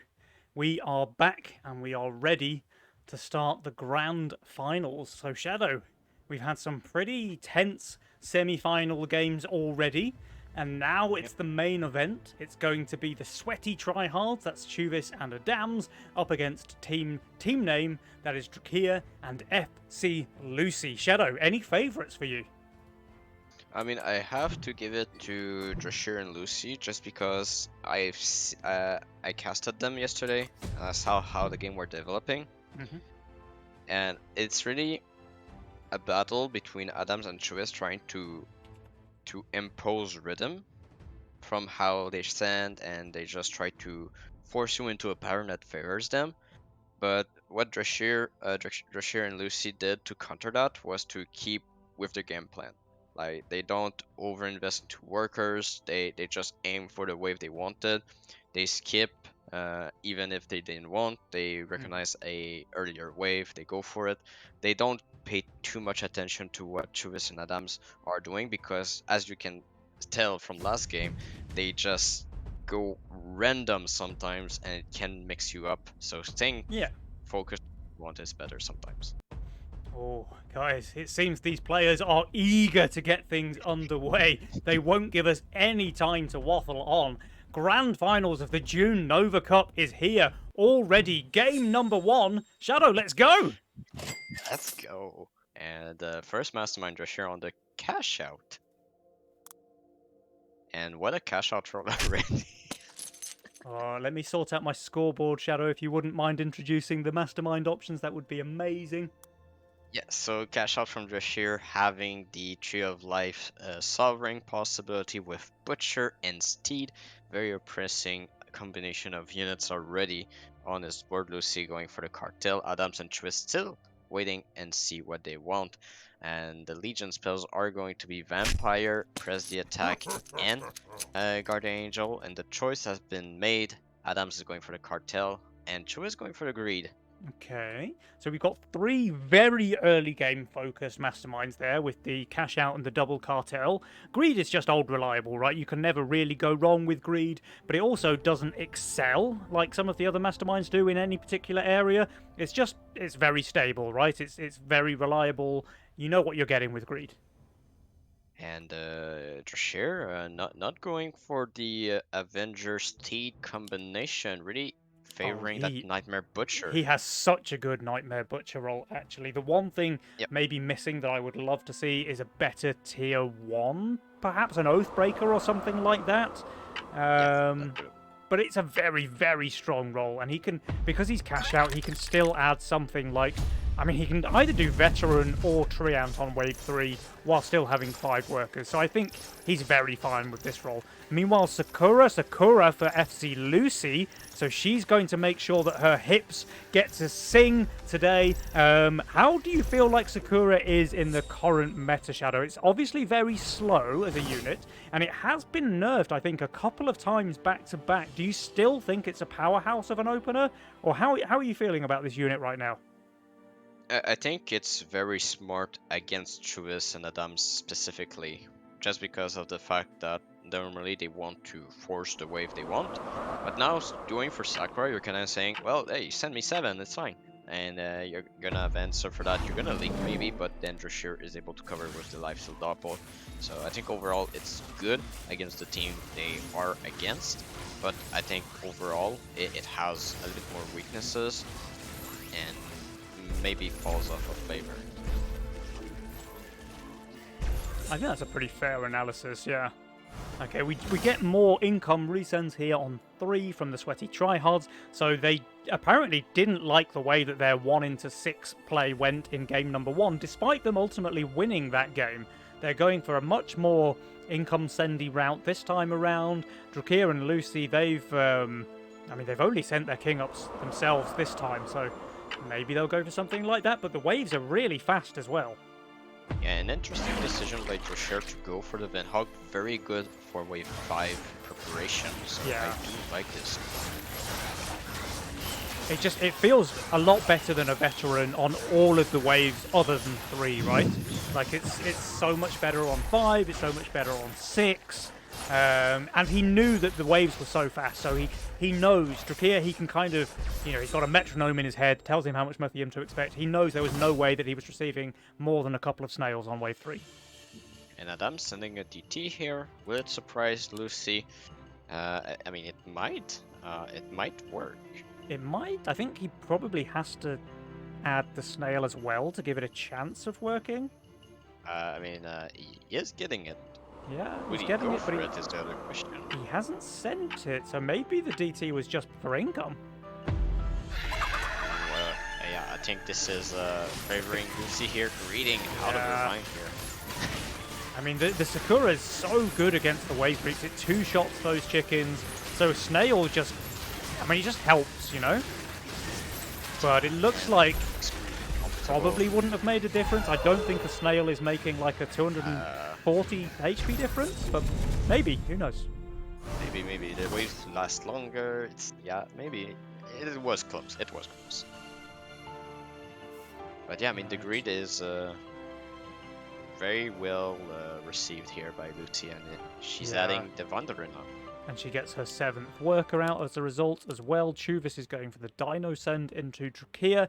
He will, I think, be very disappointed when he sees that Butcher placed here by Drakeer, pretty much guaranteeing the hold.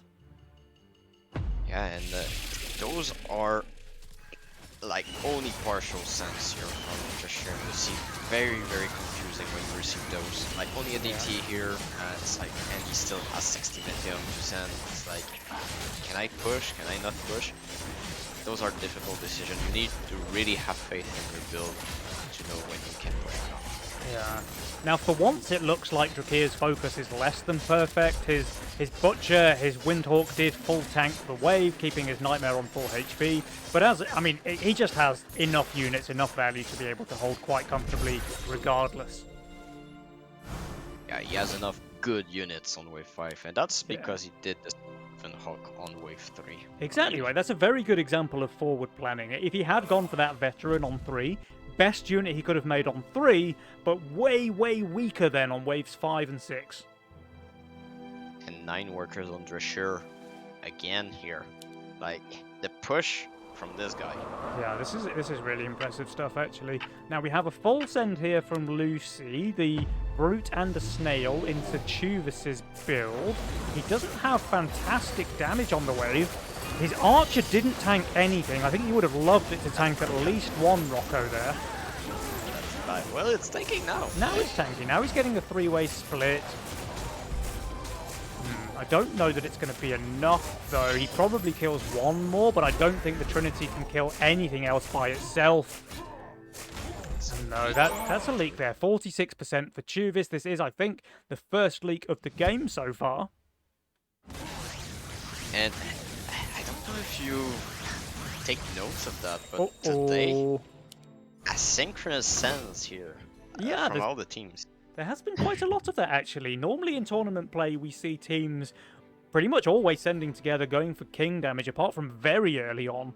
But yeah, there has been a lot of one-sided sends going on, and it has kind of worked out for the teams that have been going for that strategy. But now, we see Drakeer releasing the Mimic on 7, old reliable there. Adams drops a Nightmare, very strong unit on wave 7, but he also has a lot of value in units that don't help keep the Nightmare alive. So these Atoms, the Steeds, also not very tanky here. I mean, the Nightmare's doing its thing, but it's about to get overwhelmed as soon as the Mimic reaches it. Still not reached yet. Now on it. But the wave is 10 out, so it's not too bad, I could tell. 66%, 15 gold there on the Mimic, and Chuvis is covering at least. I mean, holding his lane. Yeah, holding, sorry, not covering. Oh no, oh no. I think it was a bit ambitious to think that only the Archer could be sufficient to kill the Mimic, but still very important to reduce damage. Ogre on 8 from Chuvis. And income from the rest, it's just so hard to know if it's gonna be worth it. There's not a metric in king damage, so really trying to get economic damage rather than king damage early now. Yeah, and what is Drakeer's answer here? He has 270 gold. He can't really place Sapphire Lord because he can't afford to split unless he sells both Peewees to place one more. He's actually going for the Violet. I mean, it's well typed against an Ogre, but I think this might be really bad now for Drakeer. The Ogre is going left as well. Oh wait, it's on it. Yeah, the Nightmares are just going to take forever to get through there. The Ogre chewing through the Violet. It was a good call to go for that Impact Natural unit in the end, but this is going to be a big leak here from Drakeer. This is the sort of leak that that Burnt and Ashton really were going for when they sent Wave 8 against Drakir. Never quite managed to break him this badly, though. 75% here is fantastic against Drakir on 8. It's gonna get rid of the Sakura too, so it's a double win in that matter. Yeah, And it's so king damage. that's again a really good point there, Shadow. So Lucy also losing out on her scaling, and this asynchronous sending that you were talking about really working out. Yeah, and Lucy going for the sun now.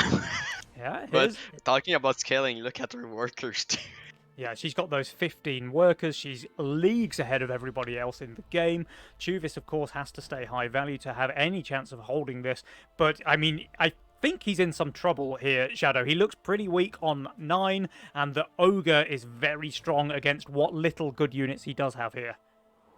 What I want to see from Lucy is to resend them all on 10. If they want to go continue for those type of sending, like it would be very good to go for the mole.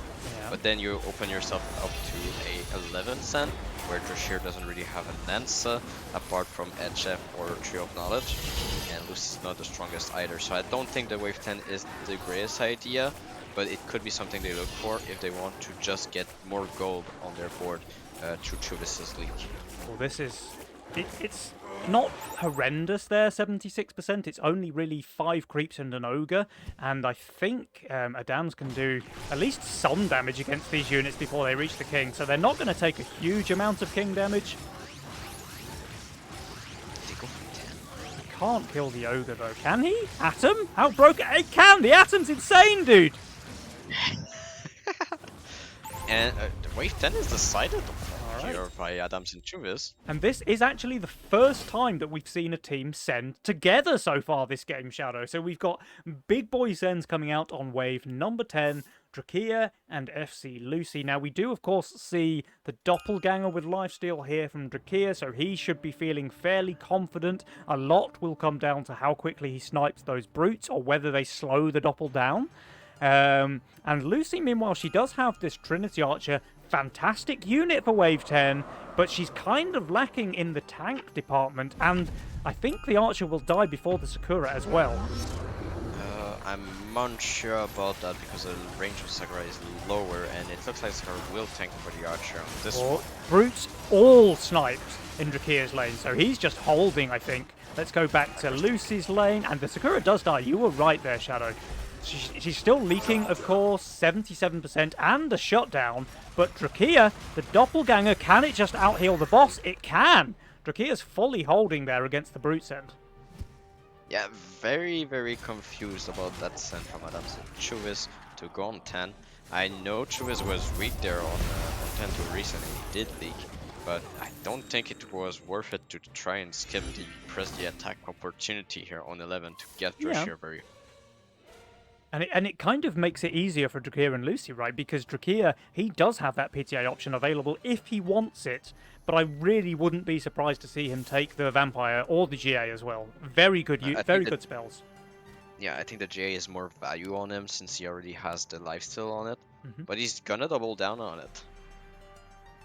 He does. He takes the Vamp, and Adams does the same, so he now has a little bit of lifesteal on his Doppel. Not quite as strong as Drakia's, of course, but he also has a Lord of Death here. A very, very good unit, Wave 11, and there's no Siege Ram for this one to contend with, Shadow, not like we saw earlier. Yeah, and might just make the difference here. A lot of frontline here with those Treants and also the final errors. So can give enough time for the LOD to kill some of the wave at least. LOD looks like it's doing its job very well so far. The Doppelganger still full HP as well. It will start tanking now, of course, but we see 2 dragons already summoned by the Lord of Death. I think he's just going to hold. Yeah, the Steeds were the difference maker to get that early second dragon, and they're gonna tank for the LOD now. Fantastic. So a very nice hold there against a 380 Mythium send from Drakia. Adams is very happy with his performance here. Yeah, awkward at this moment. I mean, both players holding and they saved Mythium, so they kind of felt safe here in the end on this wave 11. But now, what's the next play for them? They are now in the Mythium lead. They didn't push too hard. Yeah. Oh, 15. 15. You I'm think it's calling it straight now. 15? Okay, I mean, I can see it. Yeah, I can see it. They're both shifting gold. They're not pushing too hard. They just want to try and accept a send maybe on 14. I could see Drakir and Lucy sending big on 14. Yeah. I mean, that would be very good against what Chuvis is showing right now to go 14. But now the question is, does Lucy and Drashir have enough to make them make this send worthwhile on 14? Yeah, interesting to point out, Drakir shifted a lot of gold here, so he's obviously going for that Phoenix edition on 13, but Adams and Chuvis, they do not fall for this. They're not going for a 13 send, where Drakir would just be insanely strong with a Phoenix. Yeah, it goes against how Adams and Chus have been approaching this tournament overall to go for that so close by send. They favor to go against synergies, so larger sends, and it would have been very strange from them to go for 13 rather than a longer save. Yeah. Lucy's actually not very far behind in her Mythium, right? Because she has the most workers in the game still. Yeah, so they have that going for them. Adams is very low on income as well. That is Very low on income, yeah. We have two cartel players in this game, but one of them is a lot richer than the other. Yeah, a little bit. Just a little bit. Okay, Lucy topping the power score and on fire. Adams chilling out down here, keeping the bottom of the ladder comfortable. And there is that 14 send from Drakir and Lucy as expected, Shadow. Adams and Chuvis. They do skip, so they're going for the 15. You called it correctly. But how can Adams and Chuvis hold here? These sends are not exactly small, Shadow. I mean, looking at Adams' build, he's looking the strongest on this wave. Double Sure. doppelganger, yeah, but he's very low value. He's minus 370. Chuvis is even worse on value, minus 400. He does get the rogue wave here, and we saw how insane that was on wave 13 in the previous game. Well, here it should be strong, so let's see. There's a lot of healers, though. It's a different situation. Yeah, it's a lot of healing, but a different situation. Here, only the Trinity Archer really benefit from it, and it's way less value in Rogue Wave because of that. And you also have the Chieftain buff on the Trinity Archer. The Doppels are still alive. Both Doppels are still alive. One of them is dying now. But Adams, he's doing so well here. I mean, he's going to leak, but it's really, really small there against the big send while he's way low on value. And Chuvis, I mean, Chuvis, he leaks 68%, but it's all super low as well. They're going to take barely any king damage here, Shadow. And now they have 600 Mythium on Chuvis, 570 for Adams. Will they go for this wave 15 send that you knew all along, or do they go even longer? They don't go. They go longer, because they just received a send and say, why should that send here? 17, so much tastier. Come on. Can they afford to go 17 though? Did they accidentally push a single worker? I mean, no, because they know that 15 is obvious. They're gonna receive Income King. They're strong on 16, and yeah, they're gonna have 1000 Lithium to send on 17. The enemy is on 80% King HP, and they're gonna have the advantage on the race. Absolutely insane. We of course see Drakir and Lucy going for the Income King, just desperately hoping to survive. And actually Drakir could have done very well here. He has Phoenix, which is broken. He has 3 canopies with a head chef and a vampire spell buff as well. So probably a pretty good call there from Adams and Chuvis to go a little bit longer. Yeah, there is a danger, however, and it is Lucy at the moment. She does have a lot of damage and a lot of delay in the gates. She's got really good units on 17, right? She has those samurais, she has the Trinity Archers for damage, she has the gates as well. Adam spots it, and he's gonna be full pushing here on 16. Okay. But he is leaking to the Income King send, but it's a pro leak, it's a very low HP boss. Oh, they go 16, okay. Alright.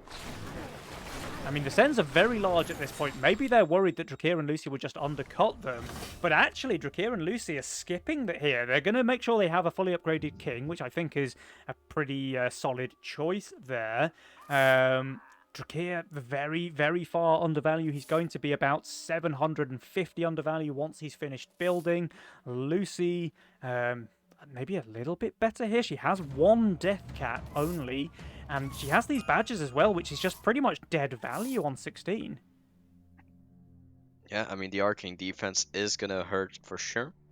She's. I mean, they're playing against the weak wave with the gates here currently, but Drashir is very, very strong on 16. That's why Yeah. 17 made more sense. But with the Needlers, maybe it's enough. They did fully upgrade the King, so it has to be a big leak to be able to take 85% HP here. And Drakir, remember, he has his 2 doppels. That Phoenix is giga smurfing here, surviving on super low HP, dealing tons of damage with that low mana. The Phoenix passive really doing work here. It just now goes down, but it did so well. Lucy, in fact, leaking way worse there. 143% for her, 113 from Drakir, but most of that is in the Needler's Shadow. Is this enough to kill them, or will they survive here? They will survive because the Needlers are going down as we speak, and the AoE should deal with the wave quite easily. And we're going further in the game here. Oh, maybe a bit of a misstep there from Adams and Chuvis, just pulling the trigger one wave too early. I think you're right, Shadow. I think if they had gone for 17, this might have been extremely difficult for Drakir and Lucy to survive. Yeah, it's really about Drashir's lane. I think Lucy's lane, it was a very good choice to go 16, but the fact that Drashir was just having all this combination of units peak on 16 was a bit of a questionable decision. Yeah, I can understand it though, because you know Adams leaked to the income send on 15. Maybe they're just thinking if Drakir and Lucy go for pack leader Mole on 16, we just die if we skip there. Yeah, that is true. That's the other point. But now, magic damage on Chuvis, very strong on 18. Drashir and Lucy. Ryu's looking good. However, when do you leak Chuvis with the archer and the magic damage here? It's gonna be very hard to spot. Really difficult. Really difficult. And it looks like wave 18 is their answer, but this looks like Chuvis' strongest wave. He's got so much magic damage, and he's got a really big natural tank here as well with the Alpha Male, plus 20% damage reduction. Adams did also full shift here, and he's having also already the 80s. Good tanks here for this wave, and he the has Halo. the Halo. We're going wave 20 here. If you're Adams and Chuvis, it looks like. I mean, let's not jump the gun too early, Shadow, because sure they've got good units, but they're both very, very far under value here. We've got minus 860 for Chuvis. We've got minus 800 for Adams. So yes, their units are powerful here, but the sends are pretty big and their value is very low. I don't know. I mean, so much chieftains, so much healing on the side of Chuvis. Very hard. Chuvis is one-shotting the left-hand side of the wave. The double Four Eyes, of course, doing what it needs to against that big Alpha Male, but it lived for a long time. The left side is down. The right side is dying as well. I think that is a hold for Chuvis. Adams, how are you doing? It looks like he's doing fantastically as well. Is there a second summon? No! The Hades dies before summoning, just barely. Adams baby leaking Chuvis. Shadow, you called it. He easy holds here with that magic damage. Insane. And now, the advantage heavily in favor of the sweaty tryhards. Oh, wait. Full push from Drashir and Lucy to no sun. Okay. Wait, they're full pushing for 20 or what are they? Are they full push? They're gonna full push Shaman Resend, Shadow. Is it the play? It's their only option, I think. I think they know it's their only option, but Chuvis didn't really push either. Adams, he's pushed a few there, but yeah, this is going to be a Shaman Resend, Shadow. You mark my words. I think Drakir and Lucy feel like it's their only option here. Or is it just a full push from Drashir into wave 20 to raise them here? But Chuvis is so strong on wave 22, so I'm not sure. Surely there's no way that Chuvis and Adams... Okay, they go. Okay, there's a double witch there from Drakir. Lucy? Lucy? Sends a Kraken. Okay. She had me worried there for a second as well, Shadow. Alright, there's the Kraken. But the Kraken means that there's no Four Eyes attacking this 14,000 HP Alpha Male. So Chuvis, he's minus 400, the Kraken, but yeah, it's an easy hold there for him. Adams, he is leaking. Can Chuvis hold round 2 as well? You know what? I think he can, Shadow. Yeah, I mean, it's so small as a leak here for Yeah. Chieftains, and a split shot's just making all the Chieftains so effective. And here comes their answer. So we get the Shamans Ugh. already. They both have best part of 800 Mythium left over as well. I mean, Drakia, he continues to full push. So Drakia is just going full suicide at this stage, I mean, it's the only trying to play. leak Adams. But how is It's the Lucy only going to play. be able to hold a send of this magnitude, Shadow? I mean, she can't hold. She can just delay with Iron Skills, but the problem is that there is lane 4 that is not leaking. Yeah, Chuvis is just an absolute beast. And with the Aqua combo as well, he's hoping to be able to snipe out that Shaman on the back line, which is a pretty solid thing to do if he can achieve it. Yeah, that's the smartest decision here, and like even if you don't hold, because there's still a chance he doesn't hold, but without a Kraken scent, he most likely does. Um, that means he's gonna delay the longest no matter what because of all the chieftains and also the arcane defense in the aqua. All right, this is pretty clutch now, Shadow. One team is gonna die here. Yeah, and I fear it's gonna be a team name. And Yeah. just a reminder to chat, this is only game 1. Oh, spicy. Yeah, Drakia, of course, is leaking everything here to the 1300 send. There's even some king upgrades in the mix there from Chuvis. Adams This is is not even leaking close. heavily to the suicide play, but yeah, Chuvis making this look easy here, I think. Unless the healing on the boss? No. Okay, I say make it look easy. I Wait. think I need to change my mind there. That was pretty close, honestly. He has a Trinity Archer and a Lifebinder alive. But yeah, the Sweaty Tryhards, they are victorious here.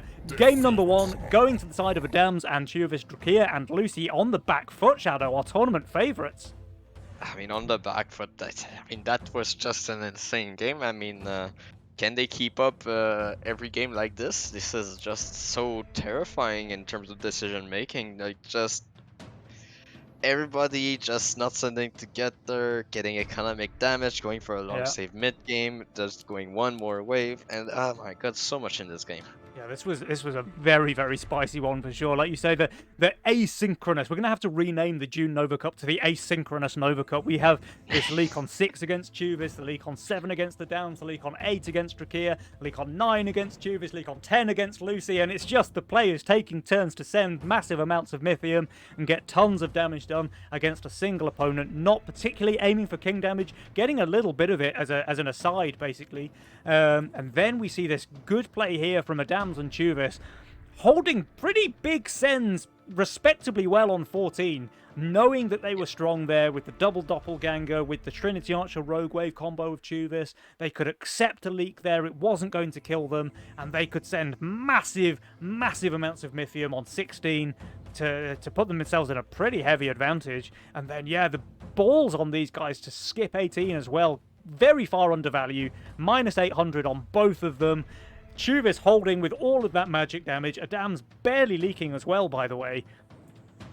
Then we get this full push resend on 19. I like the play from Drakia and Lucy. Like, they know, I think, that they're losing a race on 20. They know that. So they think, you know what, let's try it. Didn't work this time. Could have done, though, if Chuvis had pushed a few more workers. And then, of course, the kind of almost inevitable outcome when all is said and done, with wave 20 victory there to the Sweaty Tryhards. And man, I'm tired just talking about it, Shadow. Okay, I'm gonna say, how insane would it have been if Drashir full push for 20? Oh, he did full push for Like 20. that would have been so good because Lucy was holding the longest if Chuvis did not receive only 560 here. Oh, if they skip That 19, would, you mean? yeah, if they skipped Okay. 19. Yeah. That could have very well been a game-winning play, yeah. It really could have. And Drakia, he only leaked like 2 creeps to the no-send himself on wave 19, remember? So that could very well have been a good play. And if Lucy had had an extra 400 Mythium, because remember, she sent that Kraken on 19, I think you're right, Shadow, because yeah, Chuvis only survived there with a Trinity Archer and a Lifebinder. So there's a very good chance that they could have won the game. Yeah, I think the Halo is what caused the 19 cent. They say, Yeah. oh, Halo, I cannot leak that on wave 20. But I think there was a chance with the full push that he could have leaked still. All right, let me see if I can The next lobby is open, by the way, if you want to join that. Yeah, The I'm trying players to join it. are It's just a ready. bit. Yeah. I had some problems joining in, so it's okay. Okay. All right, guys, we have a lobby. We have 4 players chomping at the bit here. There is a 1-0 lead currently on the side of the Sweaty Tryhards, but team name. They're on the back of a 3-win streak. Remember, Shadow. They won in May, they won in April, they won in March, or at least Drakia won all of those. Lucy won 2. They clearly want to take home the trophy in June as well. But now they have a little bit of a hill to climb. The Sweaty Tryhards giving them a run for their money. I mean, I'm quite happy to see the Sweaty Tryhards making their revenge story happen because they were the finalists on May Nova Cup, if you remember. Yeah, So they were swept 3-0, and now they take game 1. So we're gonna see if they can continue the trend. Well, let's see if they can keep up the momentum as we go into game number 2. So it's gonna be Drashir on the Cartel and Lucy on the Greed. Chuvas and Adam still keeping their cool and taking their time. There's no aggressive Legion spells, only Allowance, Creditor, and Venture. So interesting. Maybe a castle from Adams? Oh, Shadow! Are you a mind reader? How do you do this? Absolutely insane. I just know the players, how they think, and when they see the mastermind, say, oh, I want to play this. But surprised Lucy didn't go for it, realizing no aggressive spells, but wanting to keep that stability with the Greed. All right, we have a cash out on Chuvis, we have a Greed on Lucy, and a Cartel on Drakia. So again, we got 2 early game focused roles there with the Cartel and the cash out, and then we have the exact opposite with the Greed of Adams.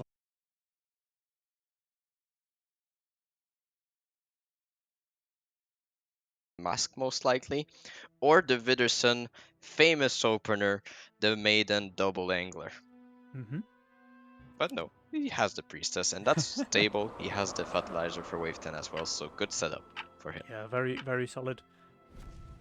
And we get snails coming out from 3 of the players. This is spicy, but with a Treant there, Chuvis is easily holding. He's Giga rewarded, but so are both Drakia and Lucy. And in fact, it's just 2 bonus stacks for the Angler there of Drakia. But that said, actually, a little bit of an oopsie there from Drakia with his placement. His Angler runs it down mid, and I think it only got the 1 stack from the snail. Yeah, so no bonus stacks, even less stacks than the bonus ones. And yeah, I mean, the snails is what happens when you have 3 players that normally plays Fiesta. And yeah, snails just trying to get the early advantage in those kind of games. And Chuvis now on 6 workers. He's absolutely loving the fact that he got snailed into his Treant. Adams is sending a post-income snail into Drakia. I mean, this has to pay off now. This is kind of a risky play, especially when he's only on 4 workers.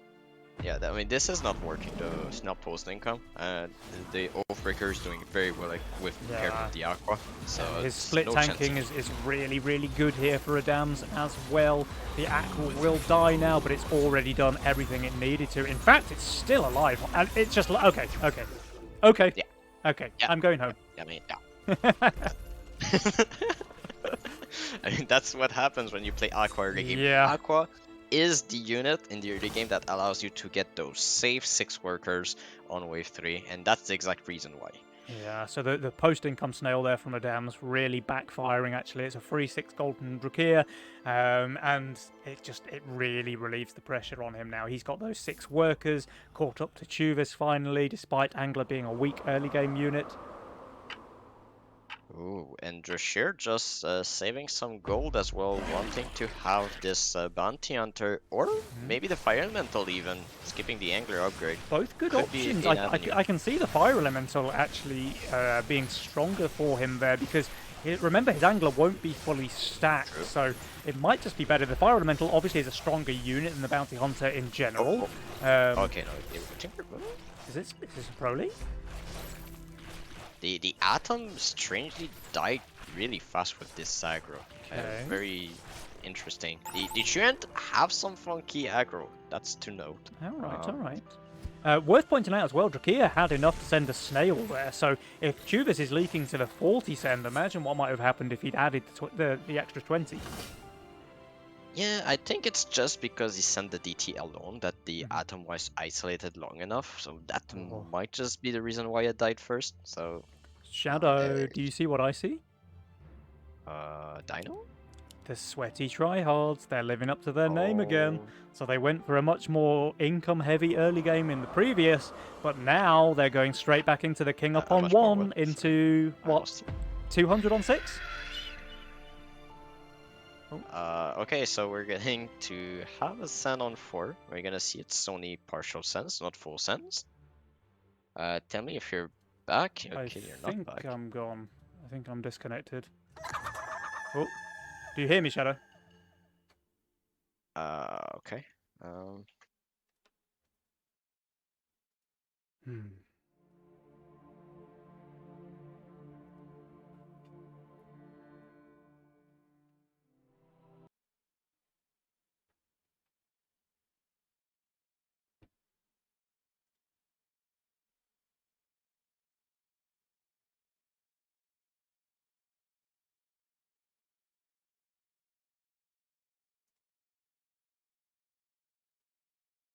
All right, guys, I think I'm back online. Apologies for that.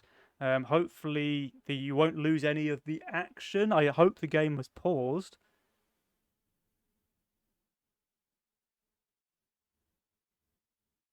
All right, bear with me as my PC struggles to load up the game.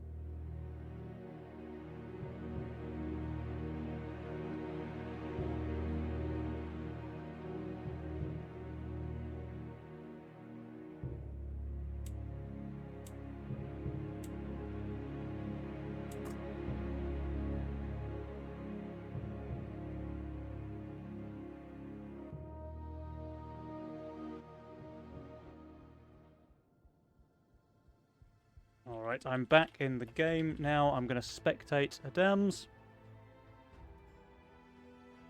Hey, Shadow. okay, yeah. I was starting up the stuff to replace you, but I need to do an No, update, so no not going problem. to happen. No problem. It was just a disconnect on my side, unfortunately. Sorry for that, everybody. I'm getting back into the game now. Did the game pause, Shadow? No, it did not. Okay. But I was trying to do stuff in the background, so I did not really follow. But no king damage as of now. But the big sense came through on wave 6 from the sweaty tryhards, Okay. and they're both holding. The drakes were not enough. Oh, okay. Okay. So they went for a big send on 6, but it was full income. Okay. Yes. All right. My PC is loading in very slowly. I think it's struggling in the heat. Yeah, I mean, it's understandable. So I'll just explain the situation. It's only Drescher and Lucy holding the sand. Now Hmm. Drescher with the worker lead. The Priestess Mask is in a good spot though with the castle not too far behind in income, even ahead of Lucy currently. Just because Drescher and Adams both go for income here on wave 7. Only partial from Adams to get that crucial gold for the mask. Hmm. No, the bounty hunter, sorry. The mask was already upgraded on 6. But the Xenon Chuvez will not be sufficient to leak him with the quarter imprisoned. No, and with that Deep Coiler and Green Devil build, Chuvis can push really hard now. He's going for an income resend of his own, though. And this is kind of similar to how the game versus that's how their semi-final game went, right? Because we saw they went for that big all-in play on wave 6, which didn't work, and it looks like it didn't work here either. And then they went back to income sending a lot more frequently. We do have the Kingpin coming through for Drashir though, so he's going to Yeah, be able to hold anything that Adam's sending. free hold for him here. Look at this though. We've actually see Adams, the castle player, currently has more income than Drakir, the cartel player. Now, sure, he's also got a little bit less Mythium, but I don't think that's enough of a gap to make up for what's going to happen on wave 11. No, that's due to the long save. Drasher was forced to stay low worker, only now pushing to 10 workers, and now he really needs to make something happen on 10, 11, or 12 with the Kingpin power spike here. All So right. if we see Priestess have a weakness on 12 now, if you don't correct the split correctly, and so going for a wave 12 send straight from now from Josh and Lucy is not improbable, especially with the Creditor and Venture on play. 14 workers each from Drakir and FC Lucy. Wow.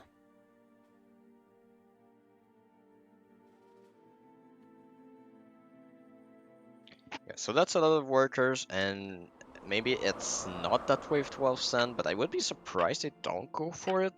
I mean, 11 seems pretty weird to go for when you have the priestess, but maybe it's just 10 into 12, like send 10, force them to take Creditor Venture, and then resend 12 with your high workers. Could be another avenue. And now Drakir pushing even harder. He's on 15 workers now. So I was talking about the income disparity there. But now that he has almost double the workers of Adams, he's going to close that gap very quickly. And they do go for a wave 10 send. Yeah, so the 10 to force them, not to force them, but to give them the opportunity to go Creditor Venture and to feel them overconfident with the Kingpin on Adams to maybe shift on 12 for a 13 Ansa or stuff like that. That can happen. So trying to play a mind game here from Drashir and Lucy with the Creditor and Venture present in play.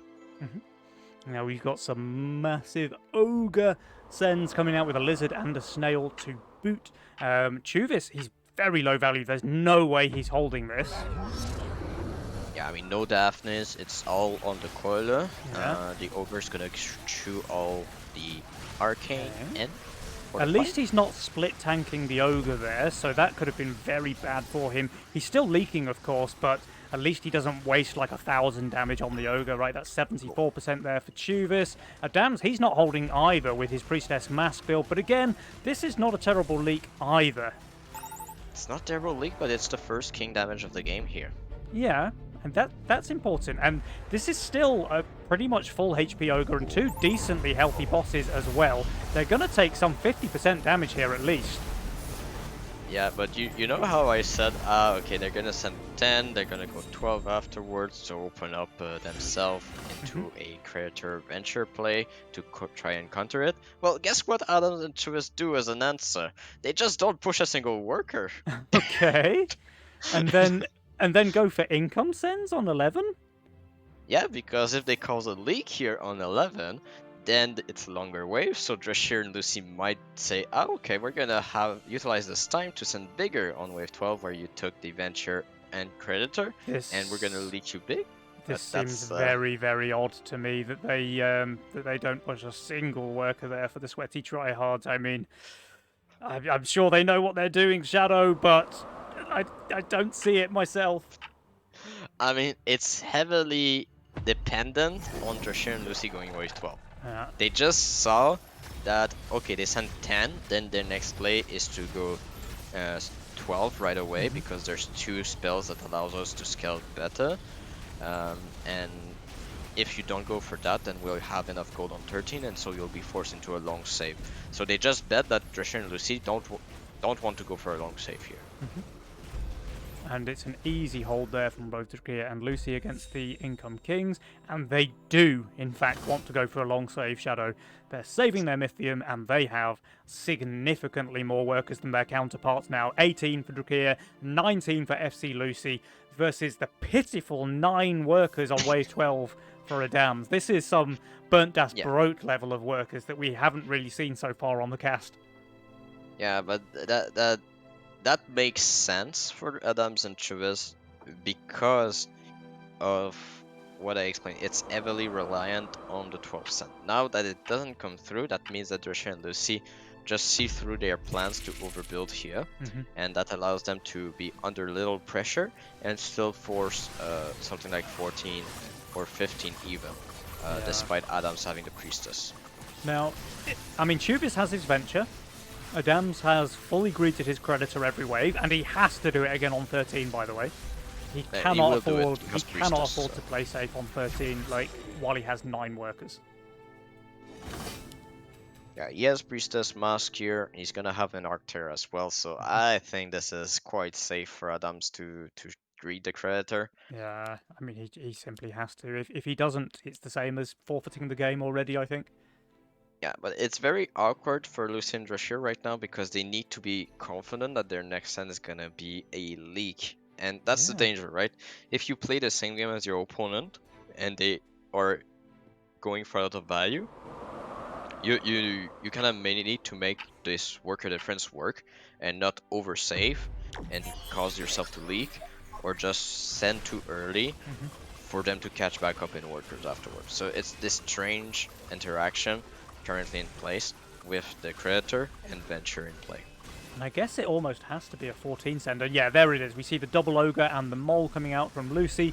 The centaur coming Lucy. out from Drakir as well. Now, Chuvis and Adams, they have to save here almost, because the way that they've played with the 9 workers on Adams, I feel like if they income king here, even if they survive, they're just going to be so far behind. Yeah, they have to skip. It's correctly read by you. Adam's gonna be on insane value. He is, but I mean, he will actually be overvalued if he manages to spend all of his gold.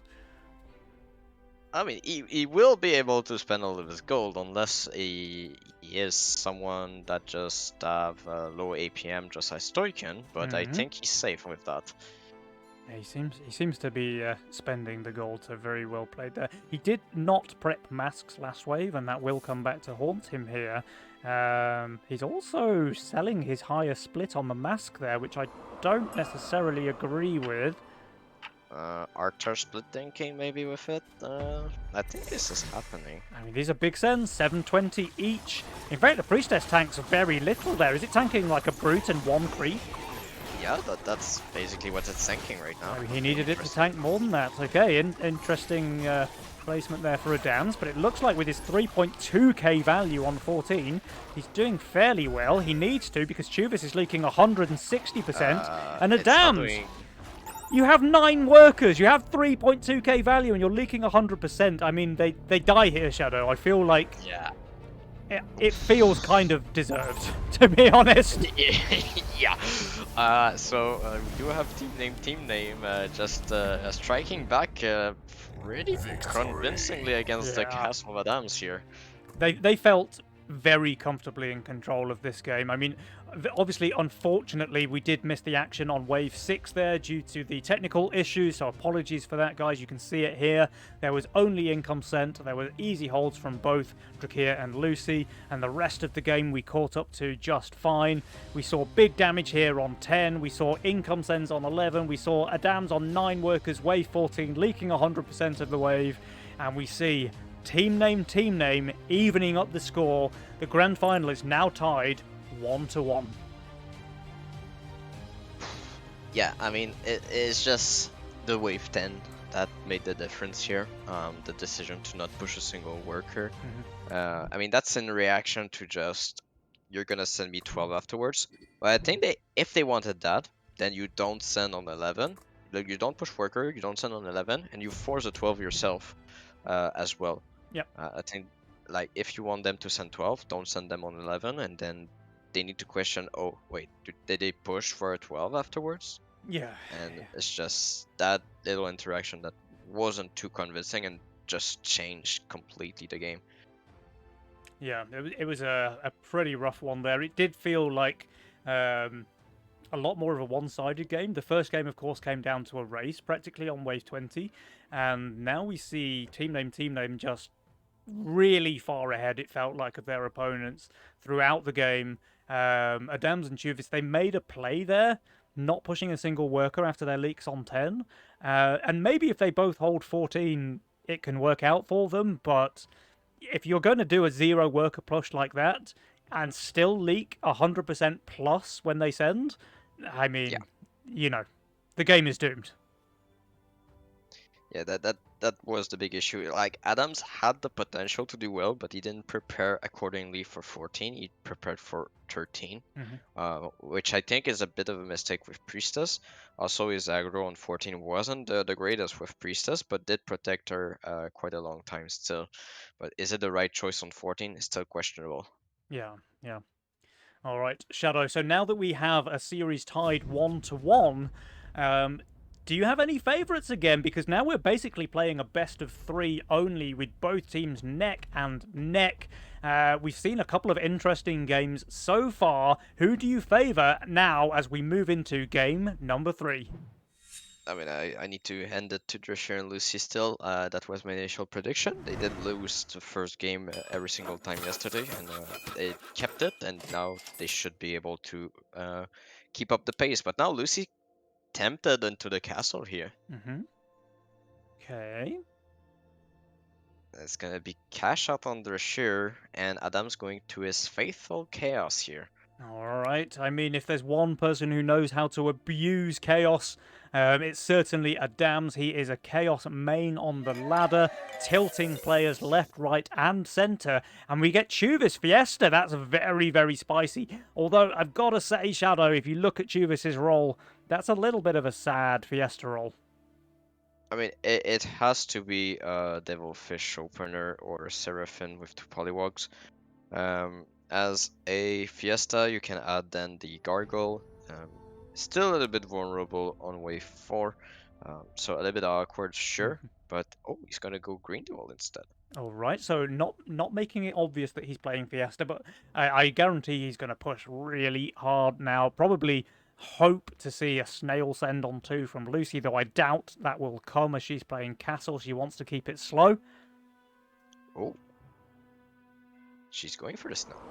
She goes for the snail here, so she does correctly read the Fiesta on Chuvis, but she will see that backfire here into the Green Devil, effectively countering Chuvis's downside here, because a Fiesta Mastermind with no Fiesta opener is pretty bad, right? You miss out on all of that gold, and of course you have 0 income, but now he gets the 6 gold from the snail, so he's not so troubled. And if Lucy goes for a snail resend, Chuvis is almost guaranteed not to add here on wave 2, I would think. Yeah, I mean, the play from Chuvis is to not build, as you say, for sure. But I don't think Lucy is going to be willing to go for that snail resend, as it slows down the game potentially and puts Drescher into a lot of pressure on wave 3 with the Gatling gun. Yep. Now we can see that Drakia does have that Neko Martyr or the Infiltrator, both very good choices to pair with the Gatling gun on wave 3. There's only one choice. There's only one right choice here for Drescher, unless he gets the snail here, but he doesn't, so there's only one right choice. What do you think of the choice, Shadow? It's Infiltrator. It's just better scaling. It's good on 4, and 5, and 6. Okay. All your weak waves. You can add a buzz for 5 if you want tanks. You can even just fully shift for a flower. I think this is just a better curve for Drescher to go for the Infiltrator. All right. I mean, you sold it to me, dude. So we see the Sens coming out again here on wave 3. There's a Lizard from Drakia. There's a DT from FC Lucy. Chuvis, of course, has his 6 workers here. The DT should cause a leak, but again, he's a Fiesta player. Yeah, I mean, the Fiesta's gonna be... I mean, is he just not building? Oh. I mean, if he doesn't build, he can leak this pretty badly, I think, against the DT. Yeah, I mean, he's gonna shift for Trinity Archer, it looks like. Oh, no, he's going to add a couple I of... was thinking about it. Polys? Poly? No? No? Okay, No no ad. Right, well, let's see. This is going to be a fairly big leak. Oh no, Drescher. What is that? Come on, Drescher. Ah. You know better than that. You know better Drakia than that. did not listen to you, Shadow, but he has got perfect split tanking there between his Neko and his gun. So that's an easy hold for him. Let's go back and check on Chuvis receiving the DT into his solo Green Devil. It is a leak. It's a 56%, so, you know, he's... I think he's probably okay with that, though, honestly, because now there's no pressure against him. What I dislike is that he's still going for that Trinity Archer, which I don't think is the best solution for him. I think pushing one worker and going for Seraphim would be still a very good choice. Or even going for Sea Dragon, push 2 workers, go Sea Dragon, could be very good. But yeah, just starting to overbuild here. It goes for the Archer and the Polywog overbuilding, as you say. He goes back for the the Gargoyle. So yeah, he's going to be very fine here. If we have a look at Adam's lane, what did he roll? He rolled some stuff. He's got a pack rat upgraded. He adds a Peewee. There's fairly big send going into Lucy's lane here. The 100 send with a Fiend and a couple of Snails. Let's check out how she manages to deal with this one. That Fiend is dying very quickly. I mean, the Atom is what is doing the damage here. It's keeping it alive, but it's going to be a leak. but it's not looking the greatest on Adams currently, but Split Aggro is good. Let's check back on Adams. I mean, the Atom for Adams is surviving. That's an easy clear for him. 58%, meanwhile, for Lucy against the 100 send from Adams. So this is the first sizable leak from a non-Fiesta player. And Chuvis, who did get that resend, he did hold with his value, but now he has 8 workers starting to pull away from the pack. Yeah, I think this is interesting, the decision that Chuvas made here to still commit to the Trinity Archer. That baits the Wave 6 Sen. Is it good for him? Probably not, but it's good for Adams if they go for a combined Sen from Lucy and Drashir on 6. Now this should be an easy hold from Drakir with that tank value, with the Grawl dropped here as well.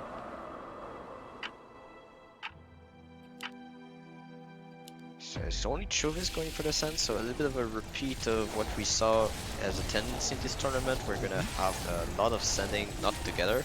I think they've alternated their sends every single time on Adams and Chuvis. This split focus is just so perfect from Drakir. The gun does now go down, but his units all tank their fair share for sure before that, so he's only leaking a Dino +2. I think he's pretty happy with that when he has 9 workers. Yeah, but this should always be a hold on it. With -50 with a gun, this is supposed to be a hold. I think it's a little bit of a misplay here by Drashir. Okay. Or Now maybe unlucky aggro, that could be too. Okay. Now we have income resends coming out from Drakir and Lucy, Adams and Chuvis. I mean, not looking amazing here on Wave 6, honestly. I mean, that's what they wanted. With the Archer shown, that's what Chuvis wanted. Drashir not gonna send full, I believe, against what we see from Adams. Adams was supposed to be the strongest here, and that's what we're gonna see here. Chuvis actually shifted 50 gold here, so his leak might be a little bit bigger than you would otherwise have expected. It's only 5 snails though, there's no power mercs in the mix. No power merc, only income, but the snails are very hard to deal with when you have very low single target damage and the Archer. I don't think he's going to kill this one. It's the curse of the AoE build. He leaks 67% here, 1 Rocco, very low HP. Adams will be able to cover though, he's got a ton of units alive in the mid. A little bit less ideal of a Fiesta, still gives more time to get the Mimic out from Adams, but not much to be sent by Chuvis here. He doesn't even reach 120 there, so he just goes for a Cannoneer rather than any kind of attempt to actually leak Drakir here. But Drakir can just get his Gatling gun already, right? He can just sell the Grawl. Okay, he still needs to sell a Boz as well, but I think he's fine to do that here. And there we see the Vulcan Cannon on Wave 7. Drakir is not leaking to any kind of 140, 160 send that Chuvis can manage here. I mean, that's a very good setup. He's gonna receive a send here. He doesn't have to fear Wave 8. He doesn't have to fear Wave 9 either. Just needs to add this Grawl or the Flowers. So very good position to just full push here. Now Lucy went for the Pegasus here, just opting for that tank value and of course a unit that supercharges her atoms. Speaking of which, she's sniping this Mimic. Okay, Lucy. Very, very good focus there from this young lady, and as a result, she's just smurfing the wave here. 1 atom survives. It will be a leak, but that's 44% against a 200 send. I think Lucy's pretty happy with her performance here. Yeah, closer than I thought here for Drashir, only to the income send. Yeah. But the range send was wrecking that gun here with Cannoneer, but still, king damage. And it's 2% king difference now. Alright, so we've got a pretty close game. Jules is giving a 6% edge for Drakir and Lucy, presumably because they have a couple more workers between them. And we have to remember as well that Lucy is on that castle, so if they are even or even slightly ahead in the early game, that's going to translate into a fairly sizable lead once Lucy's castle spike kicks in Wave 11. Want to note here, Grawl from Drashir already built. I don't think that was necessary, but wants to be safe to a resend. I think that's quite reasonable. But Chuvis is still quite a bit ahead in income. We're talking about 30 income. I mean, it's not exactly that, 24. So it's not that big of an income difference here. And with equal worker, I think Chauvis is still quite fine against the Castle of Lucy currently. Fair. Now we see a full send coming out from Drakir there with the Mimic Imps against the build of Adams, who does get his Violet here, so he's got some options at least. And only income sent from Lucy into Chauvis, the Fiesta player, who will easily hold here, I think, with this King Claw. Yeah, and I mean Sunfang also, the new unit, very strangely very good as a tank, It's got a and lot of normally HP, right? used. Yeah, it should be used as a like bruiser type, like early game damage, and then used as a tank later. But over effective in terms of the tank department compared to damage. So very good that he has that also for the Violet. It's doing its job. It's tanking here. The Violet is staying alive for a very long time. It will go down now. It's managed to reach the aggro of the Mimic, but actually, I think Adams has just done enough here. At the very most, he's going to leak a Mimic only. The Atom is killing the last creep there. This is a lot of gold on the Mimic, though. 15 gold here. Will it get any more in the mid? No, because it's going to start chewing on a King Claw, which it has 0 chance of killing. Yeah, I mean, I think it's less than 0 chance of killing at this point. Yeah. All right. But the worker department, equal on everybody. Income, Lucy did catch back up a little bit, but the worker situation is better on Chauvis at the moment. Yeah. If we look at the income, though, remember Lucy is about to get 45 income for free when Wave 11 kicks in. Yeah, so that's why it's good for her. But the worker is still a bit an advantage. So the gap is not exactly 45 income. Adams, though, he is going to start falling behind. He's tied on 14 workers with Lucy. He has the lowest income in the game. But you can never count out a Chaos player in the late game because all he needs to do is skillfully roll the right unit once or twice when Ascend is coming in, and he can quite easily turn that around. Yeah, very difficult to see what is going to be the next play for each teams. Both teams having solid... Okay. Well, we have a Witch.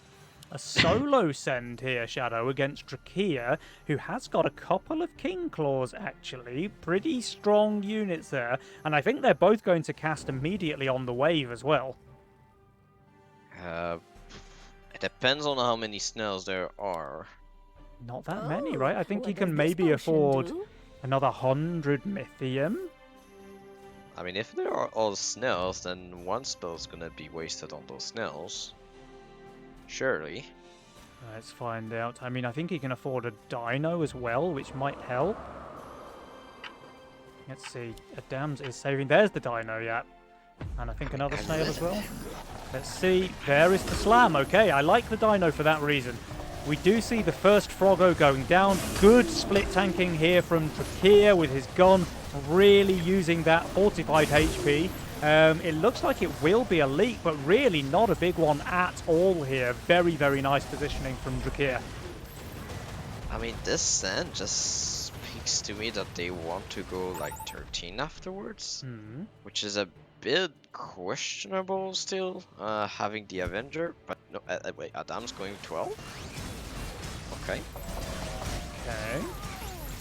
So the asynchronous Nova Cup continues, Shadow, with some very interesting split sends coming out here from the Sweaty Tryhards. A very small leak on Drakir Wave 11. Let's see if Adams can be more successful here on 12. I think this is a slight mistake. Like, yes, Chauvis and Adams covered themselves pretty well, but 14 is still a decent send against them. If Drakir and Lucy wants to save to 14. But I don't think it was correct just because you just expose your common weak wave on 14. I mean, Lucy is pretty weak here. She's minus 240. She's got a lot of Swift and Arcane units. The Centaur is just chilling on the Alpha Male, though, so that's not ideal. It's definitely not. So we're gonna see here. Maybe they just go together. Wow. I mean, is she just leaking the Centaur only? Might just be a hole. Wow. Okay, this play has majorly backfired, I think, for the Sweaty Tryhards. First, Chauvis barely leaked Drakir on 11, and now Adam's, I mean, even smaller leak here on 12 against Lucy. Interesting also that we see the 13th Sen being chosen. The Phoenix is not really exposed here on the side of Adam, so I'm not really sure how well the Phoenix is gonna do. Yeah, let's have a look. Yeah, like you say, the Phoenix is not going to tank a 4 Eyes here, at least not immediately. Chuvis, meanwhile, I mean, he's not amazing on this wave.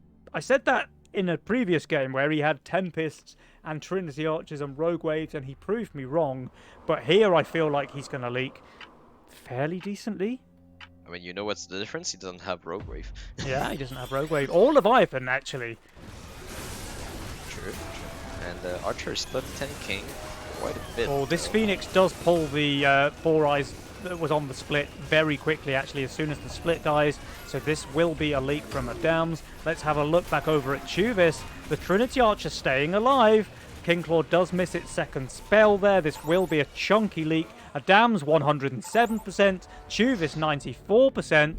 They have very few King Ups here, Shadow. This is a lot of damage here against the Sweaty Tryhards. Yeah, a little bit of a questionable decision to go 11 and 12 separately. Yeah. I mean, I understand the reasoning. They don't really have a common weak wave, but if you go long save 13, then they have less Mithium to send you, and your Phoenix can maybe do better. So, not really sure here what was the thinking. Maybe too afraid of the combination of units that Lucy had. Yeah.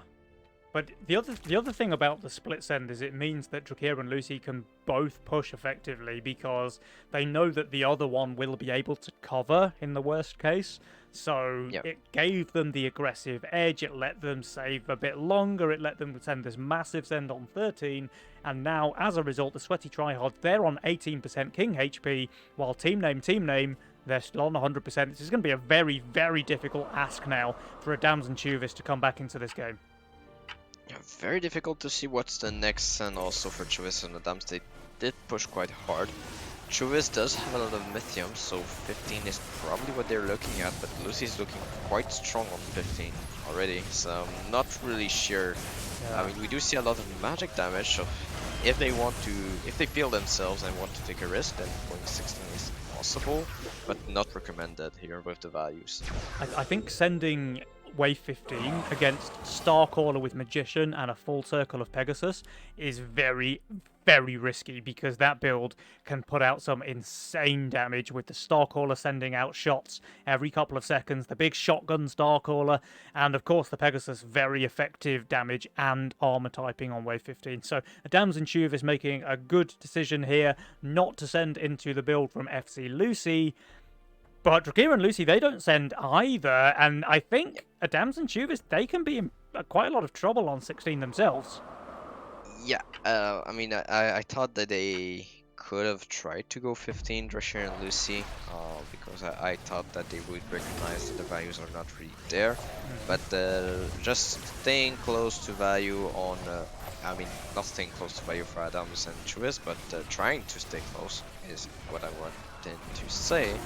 And they're gonna match the 16 here for Drakir and Lucy. Yeah, there's another problem though, Shadow, which is that Drakir has just revealed the Honey Flower in his role, so now he's going to be able to place a couple of death caps here. Obviously, very, very strong units on Wave 16.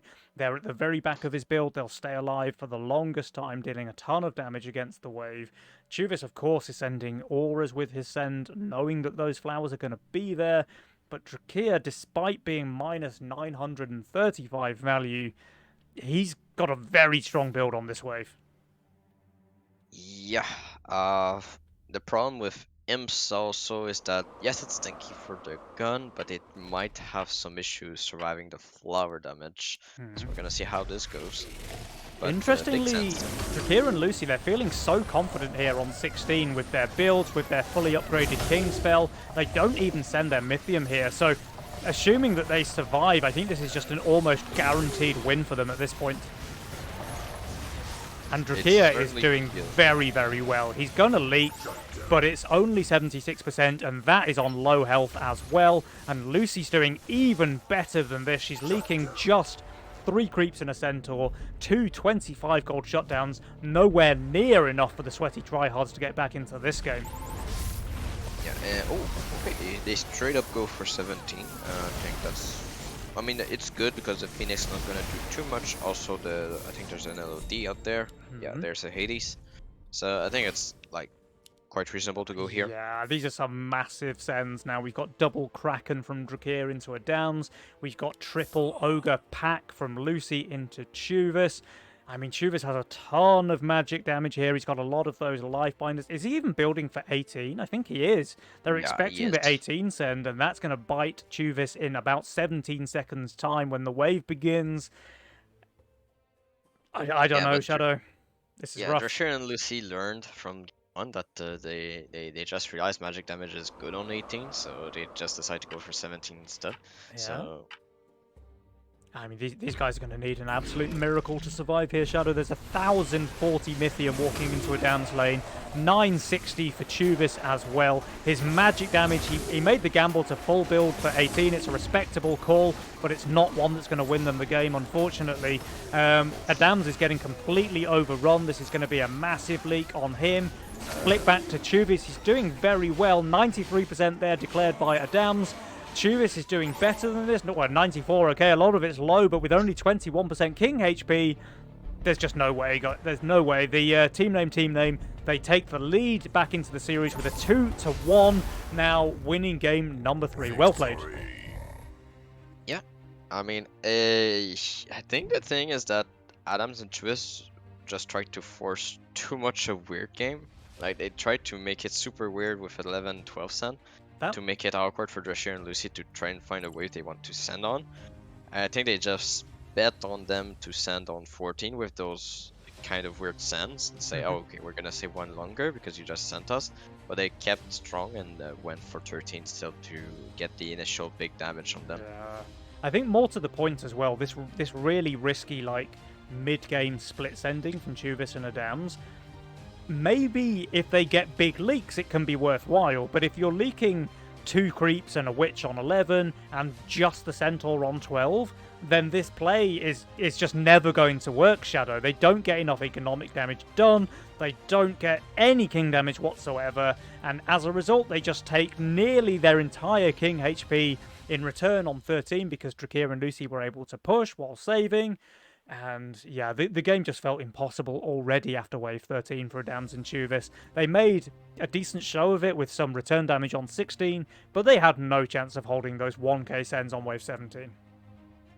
But yeah, I mean, they switched up the pace a little bit. They wanted to make something different. It looks like they went for long saves in the initial game, like the insane long save in the mid game, game 1 that won them the game, forcing to wave 20. But now in this game, they just tried to go for more sends here, and it's really against what they normally do. And I think it really didn't work in their favor in an even game. Yeah. So Adams and Chuvas, they are on match point now. They cannot afford to drop another game. Shadow, what do these guys need to do differently to come back into this one? They need to reverse sweep the reigning champions right now if they want to take home the Nova Cup. So if you're the coach for Adams and Chuvas, what are you telling these guys? How are they going to have to mix things up in order to improve? I mean, I think it's just go back to your roots here. I think it's just Chuvas and Adams try to go for big leak early, like 7, 6, 8. I mean, they tried that multiple times, but they just always seem to go one wave too early. And just try to see if they go for NT10 or not, and just play around those. Like, go for your long save.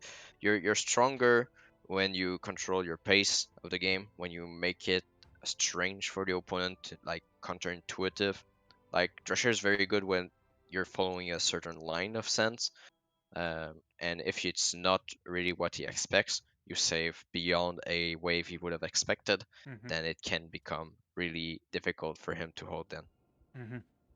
Yeah, it's they've got a tall order ahead of them. Like, a reverse sweep is always difficult, but if you're up against the reigning champions, 4-time winner Drakir, two-time winner Lucy or three-time winner Drakir, two-time winner. I'm confusing myself now, Shadow. Never mind the audience.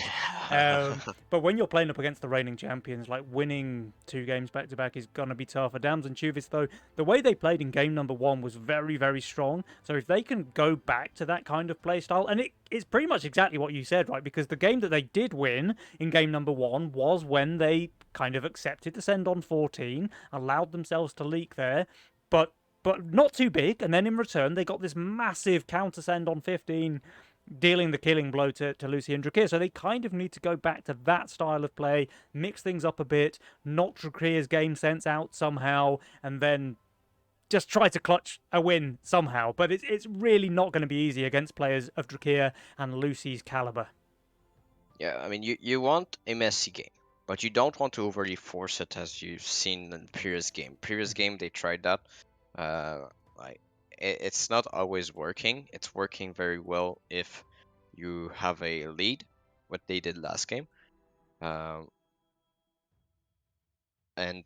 like, if you're an even game, you're just throwing it away. That's where they thrive normally in even games. When you go for this longer save, you often come out ahead if you have a solid build, because you are able to put more pressure on the strong synergies of the opponent. Yeah, I can certainly see that. So some solid advice there. It's a shame that Chuvis and Adams can't hear your coaching advice, because that might very well help them out here going into game number 4, the all-important game number 4. Remember, they are at a 2-1 disadvantage now, so one more win for Drakir and Lucy will secure the trophy for those guys. Adams and Chuvis on their last legs right now, it seems. They really can't afford to make a mistake. Yeah, I mean, it's always in terms of tournament the kind of place you don't want to be, but you have to be at one point. It's just you just need to forget about what happened previously and just refocus. Say, okay, that didn't work. Just forget about it, and we go forward. And especially against tournament favorites, that's very hard to do. But just the best thing you can do is just say, okay, we're down. It's fine. Let's go back to what Chuvis does best, and it's just do fun builds. Like, if you saw what Chuvis builds when he streams or when he plays, you're like, what the hell is this, and how does it hold? That's what they need to make happen in this game. They need to make Thresher question his sense, so that he's not really sure what to send in the future afterwards. Just take him out of his comfort zone, basically. Okay. Yeah. Very solid advice there from Mr. Shadowwings. Let's see if Chuvis and Adams are able to put a similar game plan into action. The all-important game number 4 is about to begin. Let's go. Alright, so Masterminds are still yet to be chosen, but we have the Legion spells Divine Blessing, Lock-in Pota, maybe, a X-God special, but the Chaos is chosen, better and reliable choice to find that answer, and Castle and Cartel chosen for Drashir and Lucy. Okay, so swapping over, Drakir on the castle now. We did see it work out for Lucy already.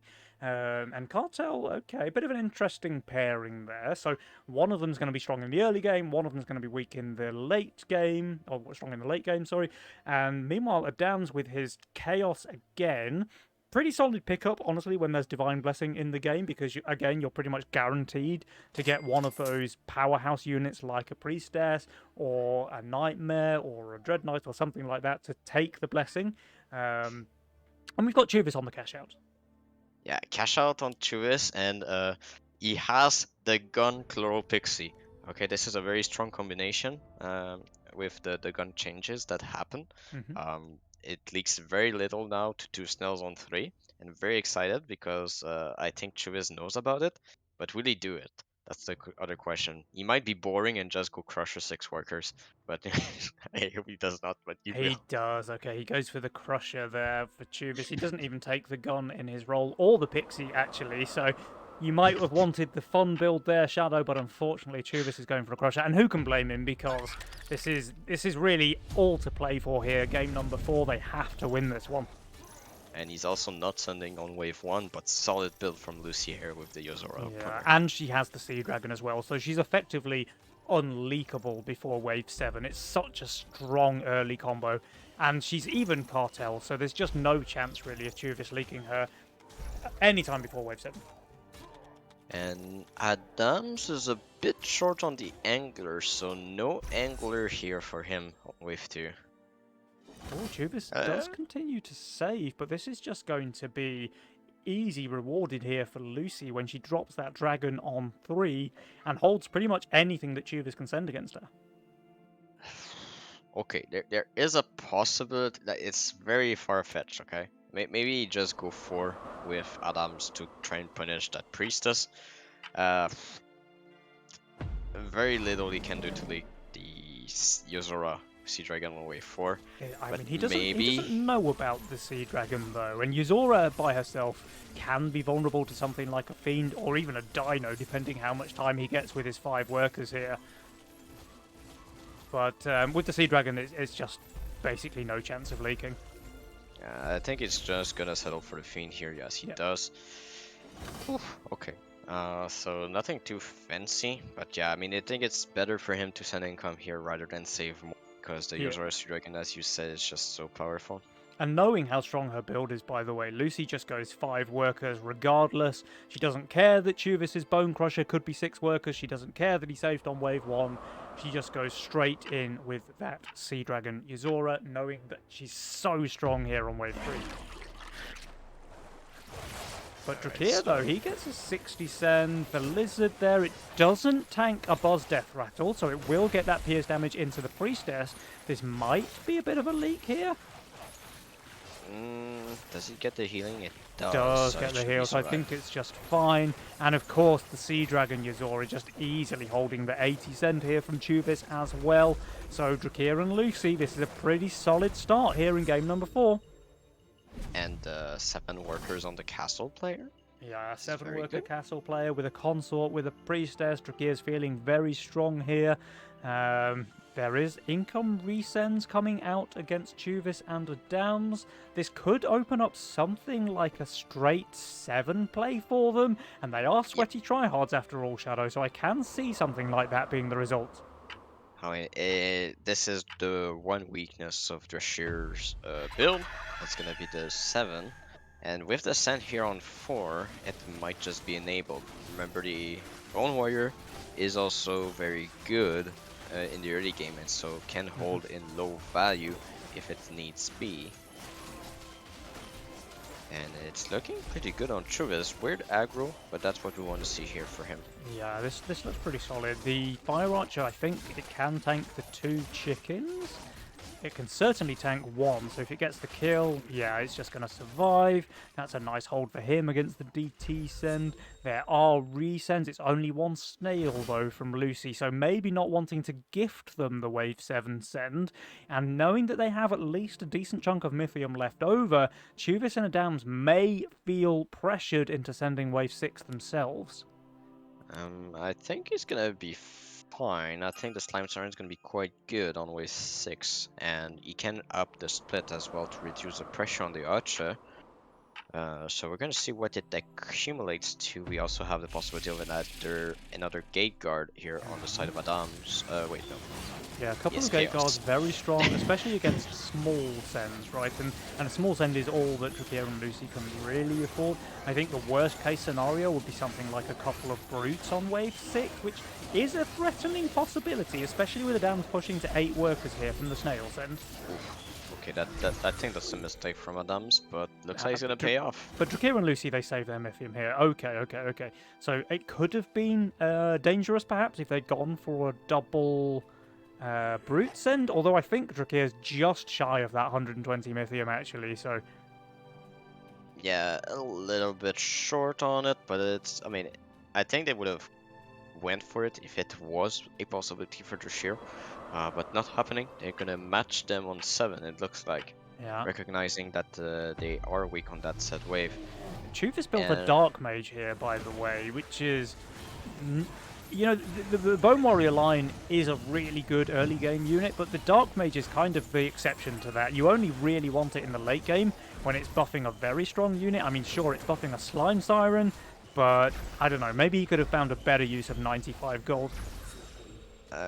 Just oh no, Travis was short on the mimic. Oh, he was so close. Look, he has 22, 23 Mythium now, so he must have been literally 1 or 2 Mythium short of that Mimic on 7, and that would have been so good against Lucy. Look at this. She's got so many Arcane tanks. Of course, the Yuzora, the Swift, but this income send from Juvis is just an easy hold from Lucy, especially with the boosted Veteran here.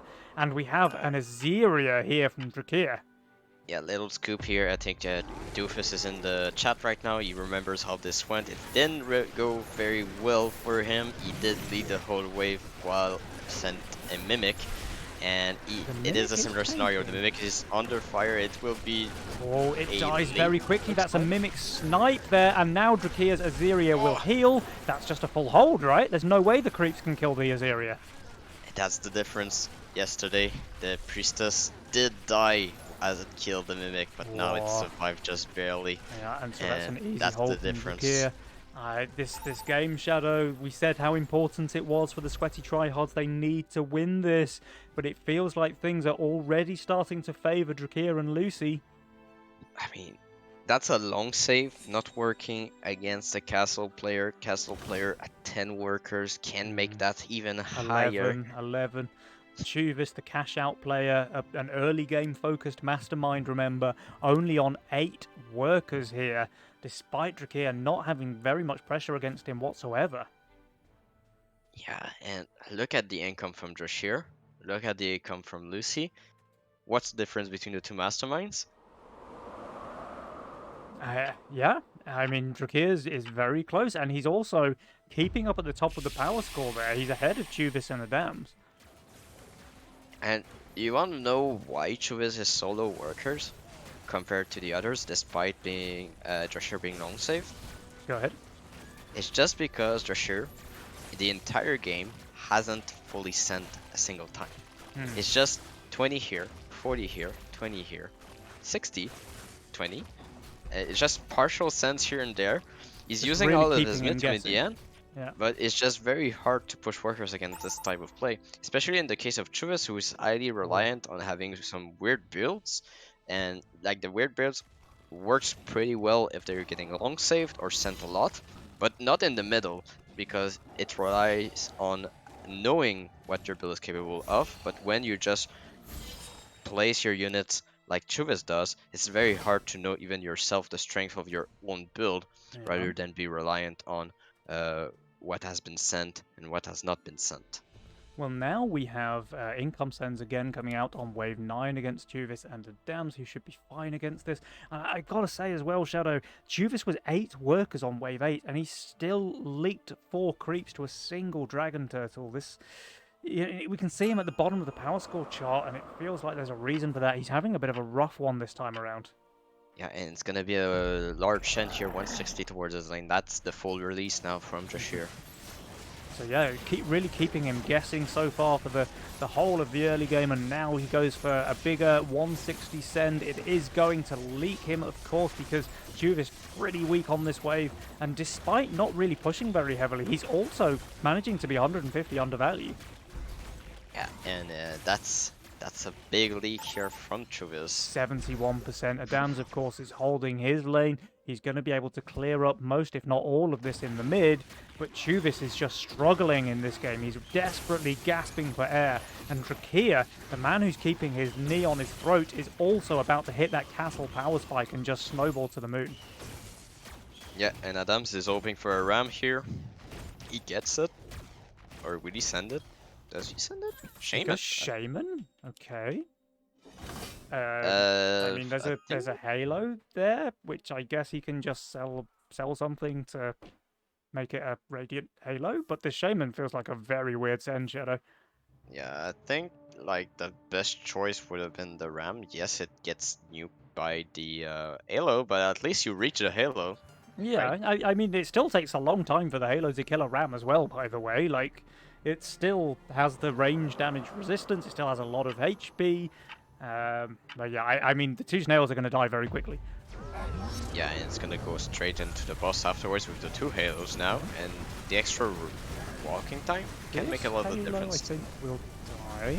I guess the extra damage on the boss means it kills the Azeria very quickly. Now that Halo goes down, now this Halo goes down. It's done a ton of damage, but still decent 86% leak there. Lucy, how are you doing? It looks like a hold. That's very clutch, actually, because Lucy's just going to be able to clean this up, I think, in the mid. Meanwhile, Chuvis leaks again, so an income send from Drakia, and Drakia's power spike is about to kick in. He's already on parity and income with Lucy, who's the cartel player. Yeah, I mean, he was not afraid to push workers despite being long saved upon, and that's just the power of the build that he had with Priestess early game. And just look at the state of the game now, Shadow. We see Trakia there, 17 workers, 219 income. He also has the most income, the most Mythium in the lobby so far. And, I mean, sure, Lucy's further behind now, but she's still ahead in income of both Chuvis and the Dams, despite the cartel penalty. I mean, that castle game here from Drashers. There's the Dream Castle. You're ahead early. You keep yourself ahead in the mid game. It's almost impossible to leak you. And guess what? Divine Blessing Priestess. Yeah, not the easiest to leak. Really not the easiest to leak, especially when you're the biggest player in the lobby here with 19 workers with super high income. I mean, Drakir just knows that he can afford to be very low value now because the Divine Blessing Azeria is just such a broken unit spell combination. Yeah, I mean, we're gonna see how they approach it. I mean, the answer that Chuvis and Adams had against the Divine Blessing normally was to save longer than their opponent, but it wasn't an even game, and now I think the game is far from even. Yeah, this feels rough, Shadow. Like, Chuvis and the Dams, they're playing for their tournament life here. They need to win this one. But Drakir, with the big Blessing Azeria, is really going to make that a tall order for them to achieve. I mean, if we look at the build, I think, like, Trisha and Lucy want to try for 13. There's not really an answer for Chuvis and Adams on wave 13. So I think this makes a lot of sense. Adams is placed to shift here and hope for a Phoenix. That's basically what he needs to hope for. Yeah. And to shift here, while Chuvis is gonna shift here to try and hide the, not shift, but just hide the Divine Blessing for them to keep them guessing if he has a Phoenix or not. But there's no shift coming from Adams, and I mean, he didn't really have something.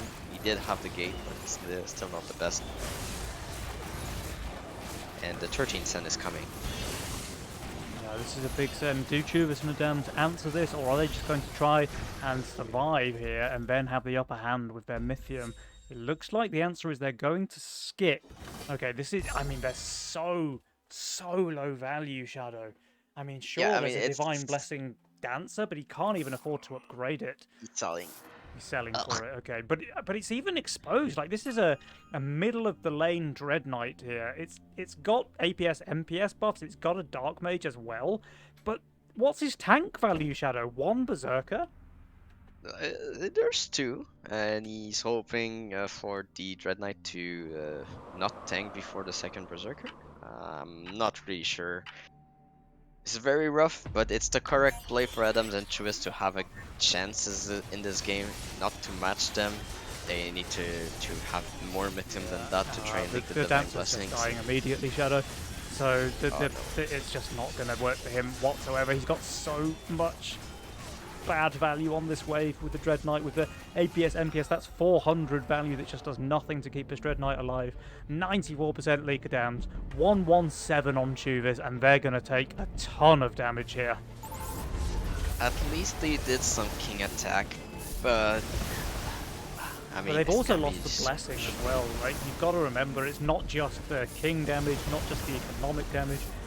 I mean, Chuvis is also playing with no King spell now. I mean, you know what they're not playing with too? The U button. They did not push a single worker off the Sen, and that's terrible news. Okay, so they're going to go for a repeat of the other game we saw, where they just try to accept the send and then go a little bit longer.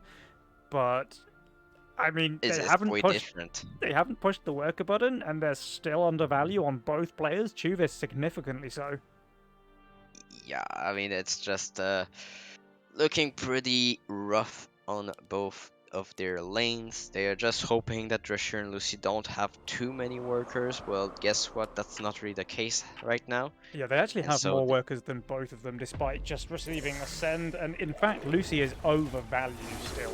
So Chuvis has been saving since Legion TD1, and Lucy's still plus 20 here on wave 14. yeah, I mean, it was their only play to possibly win the game, but they needed to do better on 13, which didn't happen.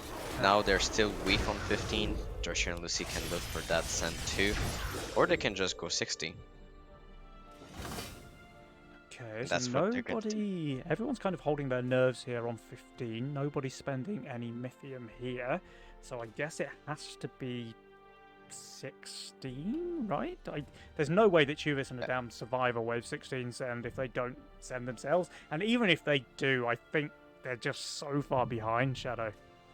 Yeah, they would have lost here to a 15 send, but Drescher and Lucy just playing the safe avenue. They have Divine Priestess, they know they cannot lead too hard on 15, and they know that they're gonna have more Mythium on 16 than on 15, so they have a higher chance of winning on 16. I know it's hard math to do, but I think this is correct. Yeah, and they were never in danger of dying either, right? Like they have the fully upgraded King attack, they have 100% King HP, they could have leaked decently here and still survived. Yeah, I mean, just aiming on the least probable lose chance for Drescher and Lucy while being ahead. That is a very smart decision. And yes, they're undervalued, but they always win a race here. Joe's not very confident that Chuvis and Adams win this game at 19%. I think that's quite accurate, even generous. I think that's very generous indeed, Shadow. In fact, if you look at the value here, Chuvis, with his mighty 13 workers on wave 16, is 1,020 under recommended value. Like, he has not got a hope in hell of holding this wave. I mean, if there's a bug in the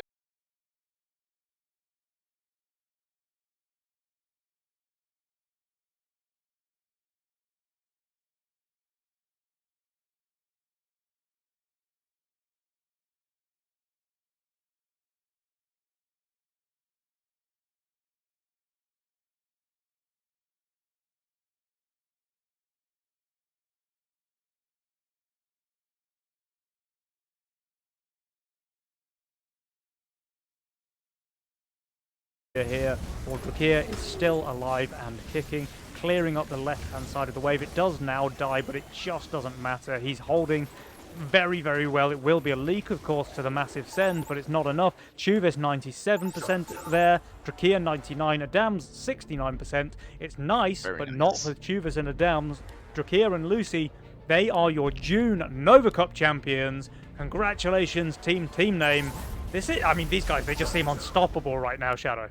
Victory. I mean, it's very, very hard here. I mean, it's great showing from them, and I mean, just review the game and take attention on how Drescher is sending it to Chuvis. It's very difficult to push workers in the early game with how he sent. Yeah, let's have a quick look. So we get this king up on 1, we get the DT on 3, on 3, on 3, another one on 4, skipping a couple of waves, just going for the income on 7, the 1 on 8, the 160 on 9. Yeah, I see what you mean. I mean, he's also only ever sending income, just guaranteeing that when he gets into that late game with the Castle Power Spike, he's going to be so far ahead, and it really, really paid off for team name here. Like, Drakir is just so rich going into the late game, where everybody else, it seems, is just really, really struggling to stay afloat. And yeah, I mean, Chuvis listened to me onto his fun build, but it was a little bit too fun here, I think, with his creativity. Yeah, I mean, just look at this 13 Shadow. Like, he's minus 600 with almost exclusively bad units on wave 13. And sure, Dread Knight can achieve miracles, but not when there's nothing to tank for it. Like, it almost immediately died there against the 520 send. Just absolutely zero tank value there on the side of Chuvis. Yeah, it's those kind of situation that you wonder, is it better for you to match the income sense from Drashir and try to outscale him having the APS Dread Knight? He only knows about it on wave 6 when he rerolls, but I still think like with Dark Mage, Shadow Dancer, and having the Divine Blessing in game, you can still look maybe to outscale the opponent and having better setup compared to the Azeria on wave 14. So I think that was maybe a missed opportunity in that Yeah. sense too. Yeah. I mean, I also think that Chuvas' positioning is a little bit wacky there with his Dread Knight out in the middle of the lane, feeling very exposed. But I mean, I don't think any kind of positioning would really have saved him there on 13 with that value and those units. Yeah, I mean that's the danger. Normally, like it's very good to do those kind of stuff in the early game because it's very hard to send against. But Drescher did not fall for it and just kept taking sending and partially sending, kept true to his nature, and just overtook that. But very strong also from Lucy. Let's not forget about her. A strong build overall and just solid holds all over to do the long saves of Chuvis. Nice. I'm just reaching out to Drakir and Lucy to see if we can get those guys over here for a winners interview. So Drakir says he's up for it. Let's see if they want to join. And speak of the devil, Drakir and FC Lucy, how are you guys? I mean, man, I was saying to Shadow, you both seem absolutely unstoppable now. After breaking the curse, you played, what was it, 8 cups together without a win? And then all of a sudden, 11. you just win 3 in a Yeah, row. 11. Drakir, this is your 4th, right? Yeah, it's my 4th now. Holy moly! Last one was with little bro. Yeah, with little bro stepping up very, very boldly last month to cover for Lucy, who was Yep, unavailable. He ascended to little beast. Little beast indeed. Yes, and that's a nice way to put it. But how can you guys be stopped? You just seem but to yeah, be I mean, absolutely invincible. We did have also you facing this once again 2 months in a row. They managed to take 1 game off of you now. Do you think they played any differently from previous month to this month? Did they make any improvements? I mean, the first game, like, I think we just had the wrong reads. Like, we just thought that everyone was forced to send 18, but Chuvas with his very strong builds, like with the full magic builds, he just held 18, so we didn't really expect that, to be honest. We just thought everyone was sending 18, then 20. Well, I've disconnected again.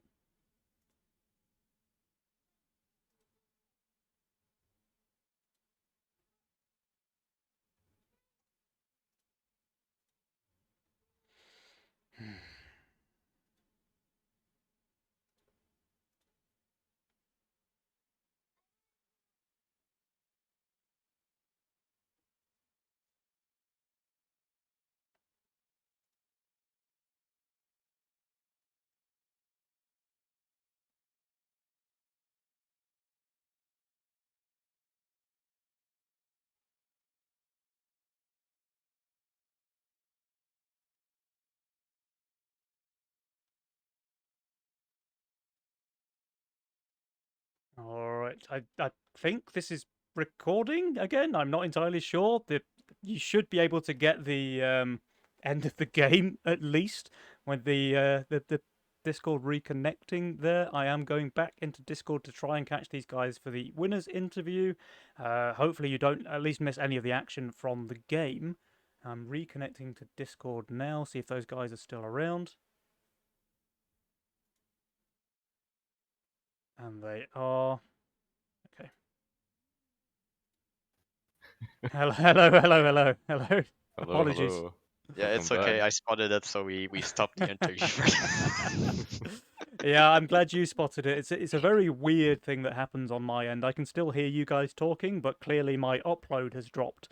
So I have some download on my connection, but I have 0 upload, which means the stream freezes. It means my Discord drops. But yeah, I think we're back now. Hopefully none of the action was missed on the stream because that part is reconnected. And yeah, you guys, I mean, I was saying, I don't know if you caught any of that, but I was saying you guys just feel absolutely invincible right now. Yeah, we heard that, yeah. I mean, it's going good, yeah.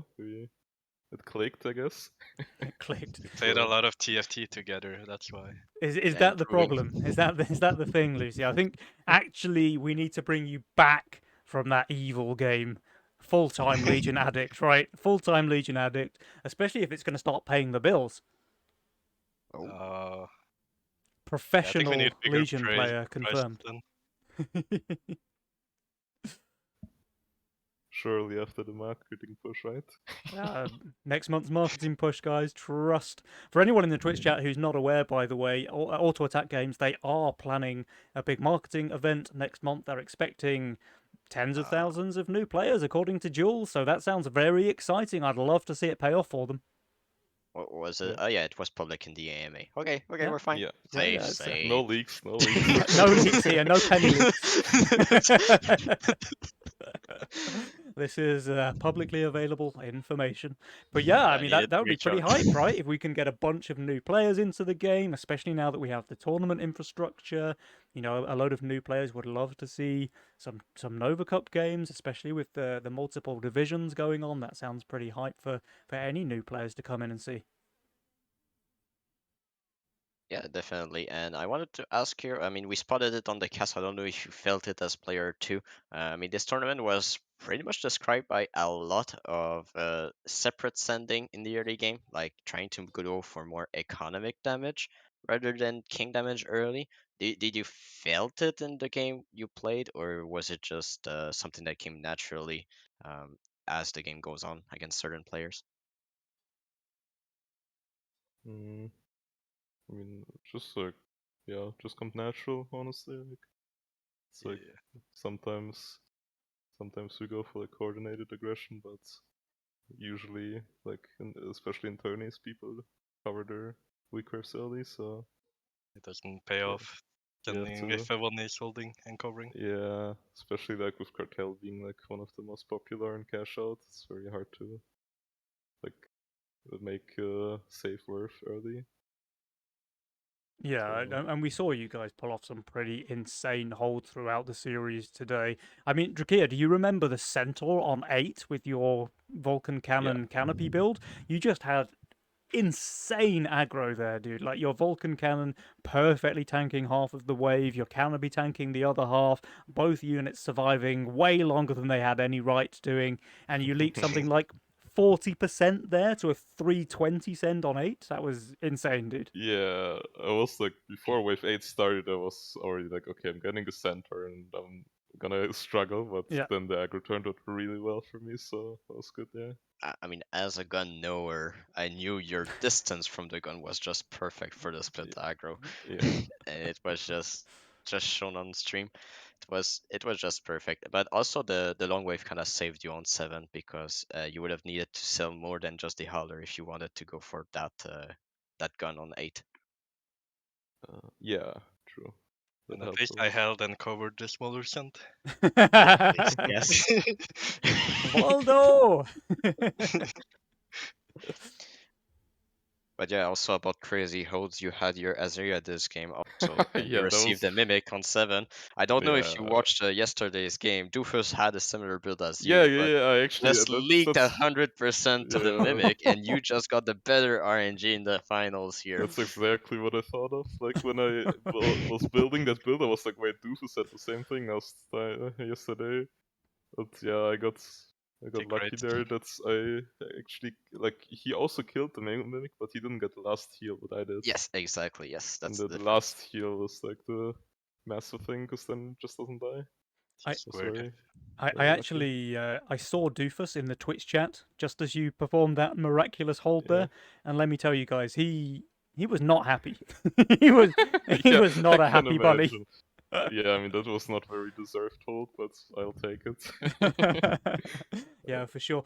Meanwhile, some of your other holds were very well deserved. You put on some very solid positioning throughout these games, both of you, with very, very impressive split aggro. You know, multiple times you had 4, 5 units all tanking the perfect amount, getting so much damage in, and it just goes to show, you know, why you guys feel like you're at the top of the game right now. Like Kingdans and Widdowson, they won the Nekomata Cup a couple of weeks ago, of course. But as far as the Nova Cups have been going, Lucy and Drakir, you guys just are absolutely dominant right now. It was King and Saya winning the Nico Cup, but yeah. Of course, yeah. But yeah, thank you.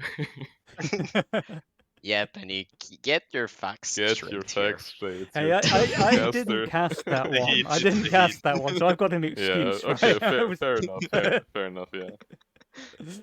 Yeah, I mean, maybe that's a Widdowson problem then. You know, King Dans and Cyajin winning competitions left, right, and centre. King Dans and Widdowson, it seems, struggling Yeah. somewhat. But it was nice actually watching Widdowson and Aviator play this time around. They didn't make it to the finals, but they performed pretty well together. They had some very solid games. So shout out to the Schnitzel lads for putting on a show, and actually a couple of new teams as well with Burnt Das Brot and Ashton Butcher. So really fun to see. Although they're kind of common faces around the Nova Cup scene, they're not really paired together before now. So really good to see people mix it up a little bit, see some fresh team names and stuff like that. It's pretty fun. For sure. But yeah, I mean, guys, I think that's pretty much time to wrap up this stream, really, before my PC boils itself to death a third Yeah. time. I just want to say, as always, a massive thank you to Shadow Wings, my beautiful hairy co-caster.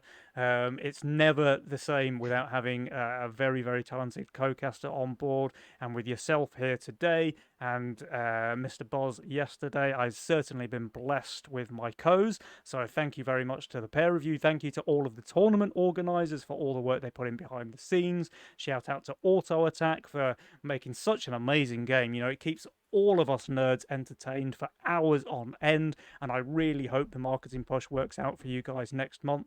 Great for the game, great for all of us players as well. Shadow, any words from you before we end the stream?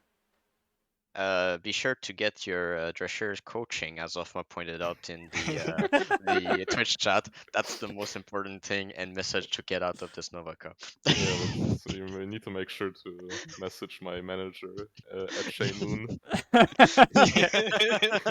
He Yeah, handles all the coaching paperwork. You heard it here, Twitch chat. It's official. Any of you want to DM Shay Moon in the Twitch? That's Shay on Discord.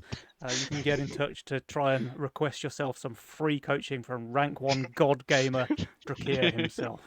But thank you for that, Shadow. Drakir, Lucy, any final words before we end the stream for realsies this time?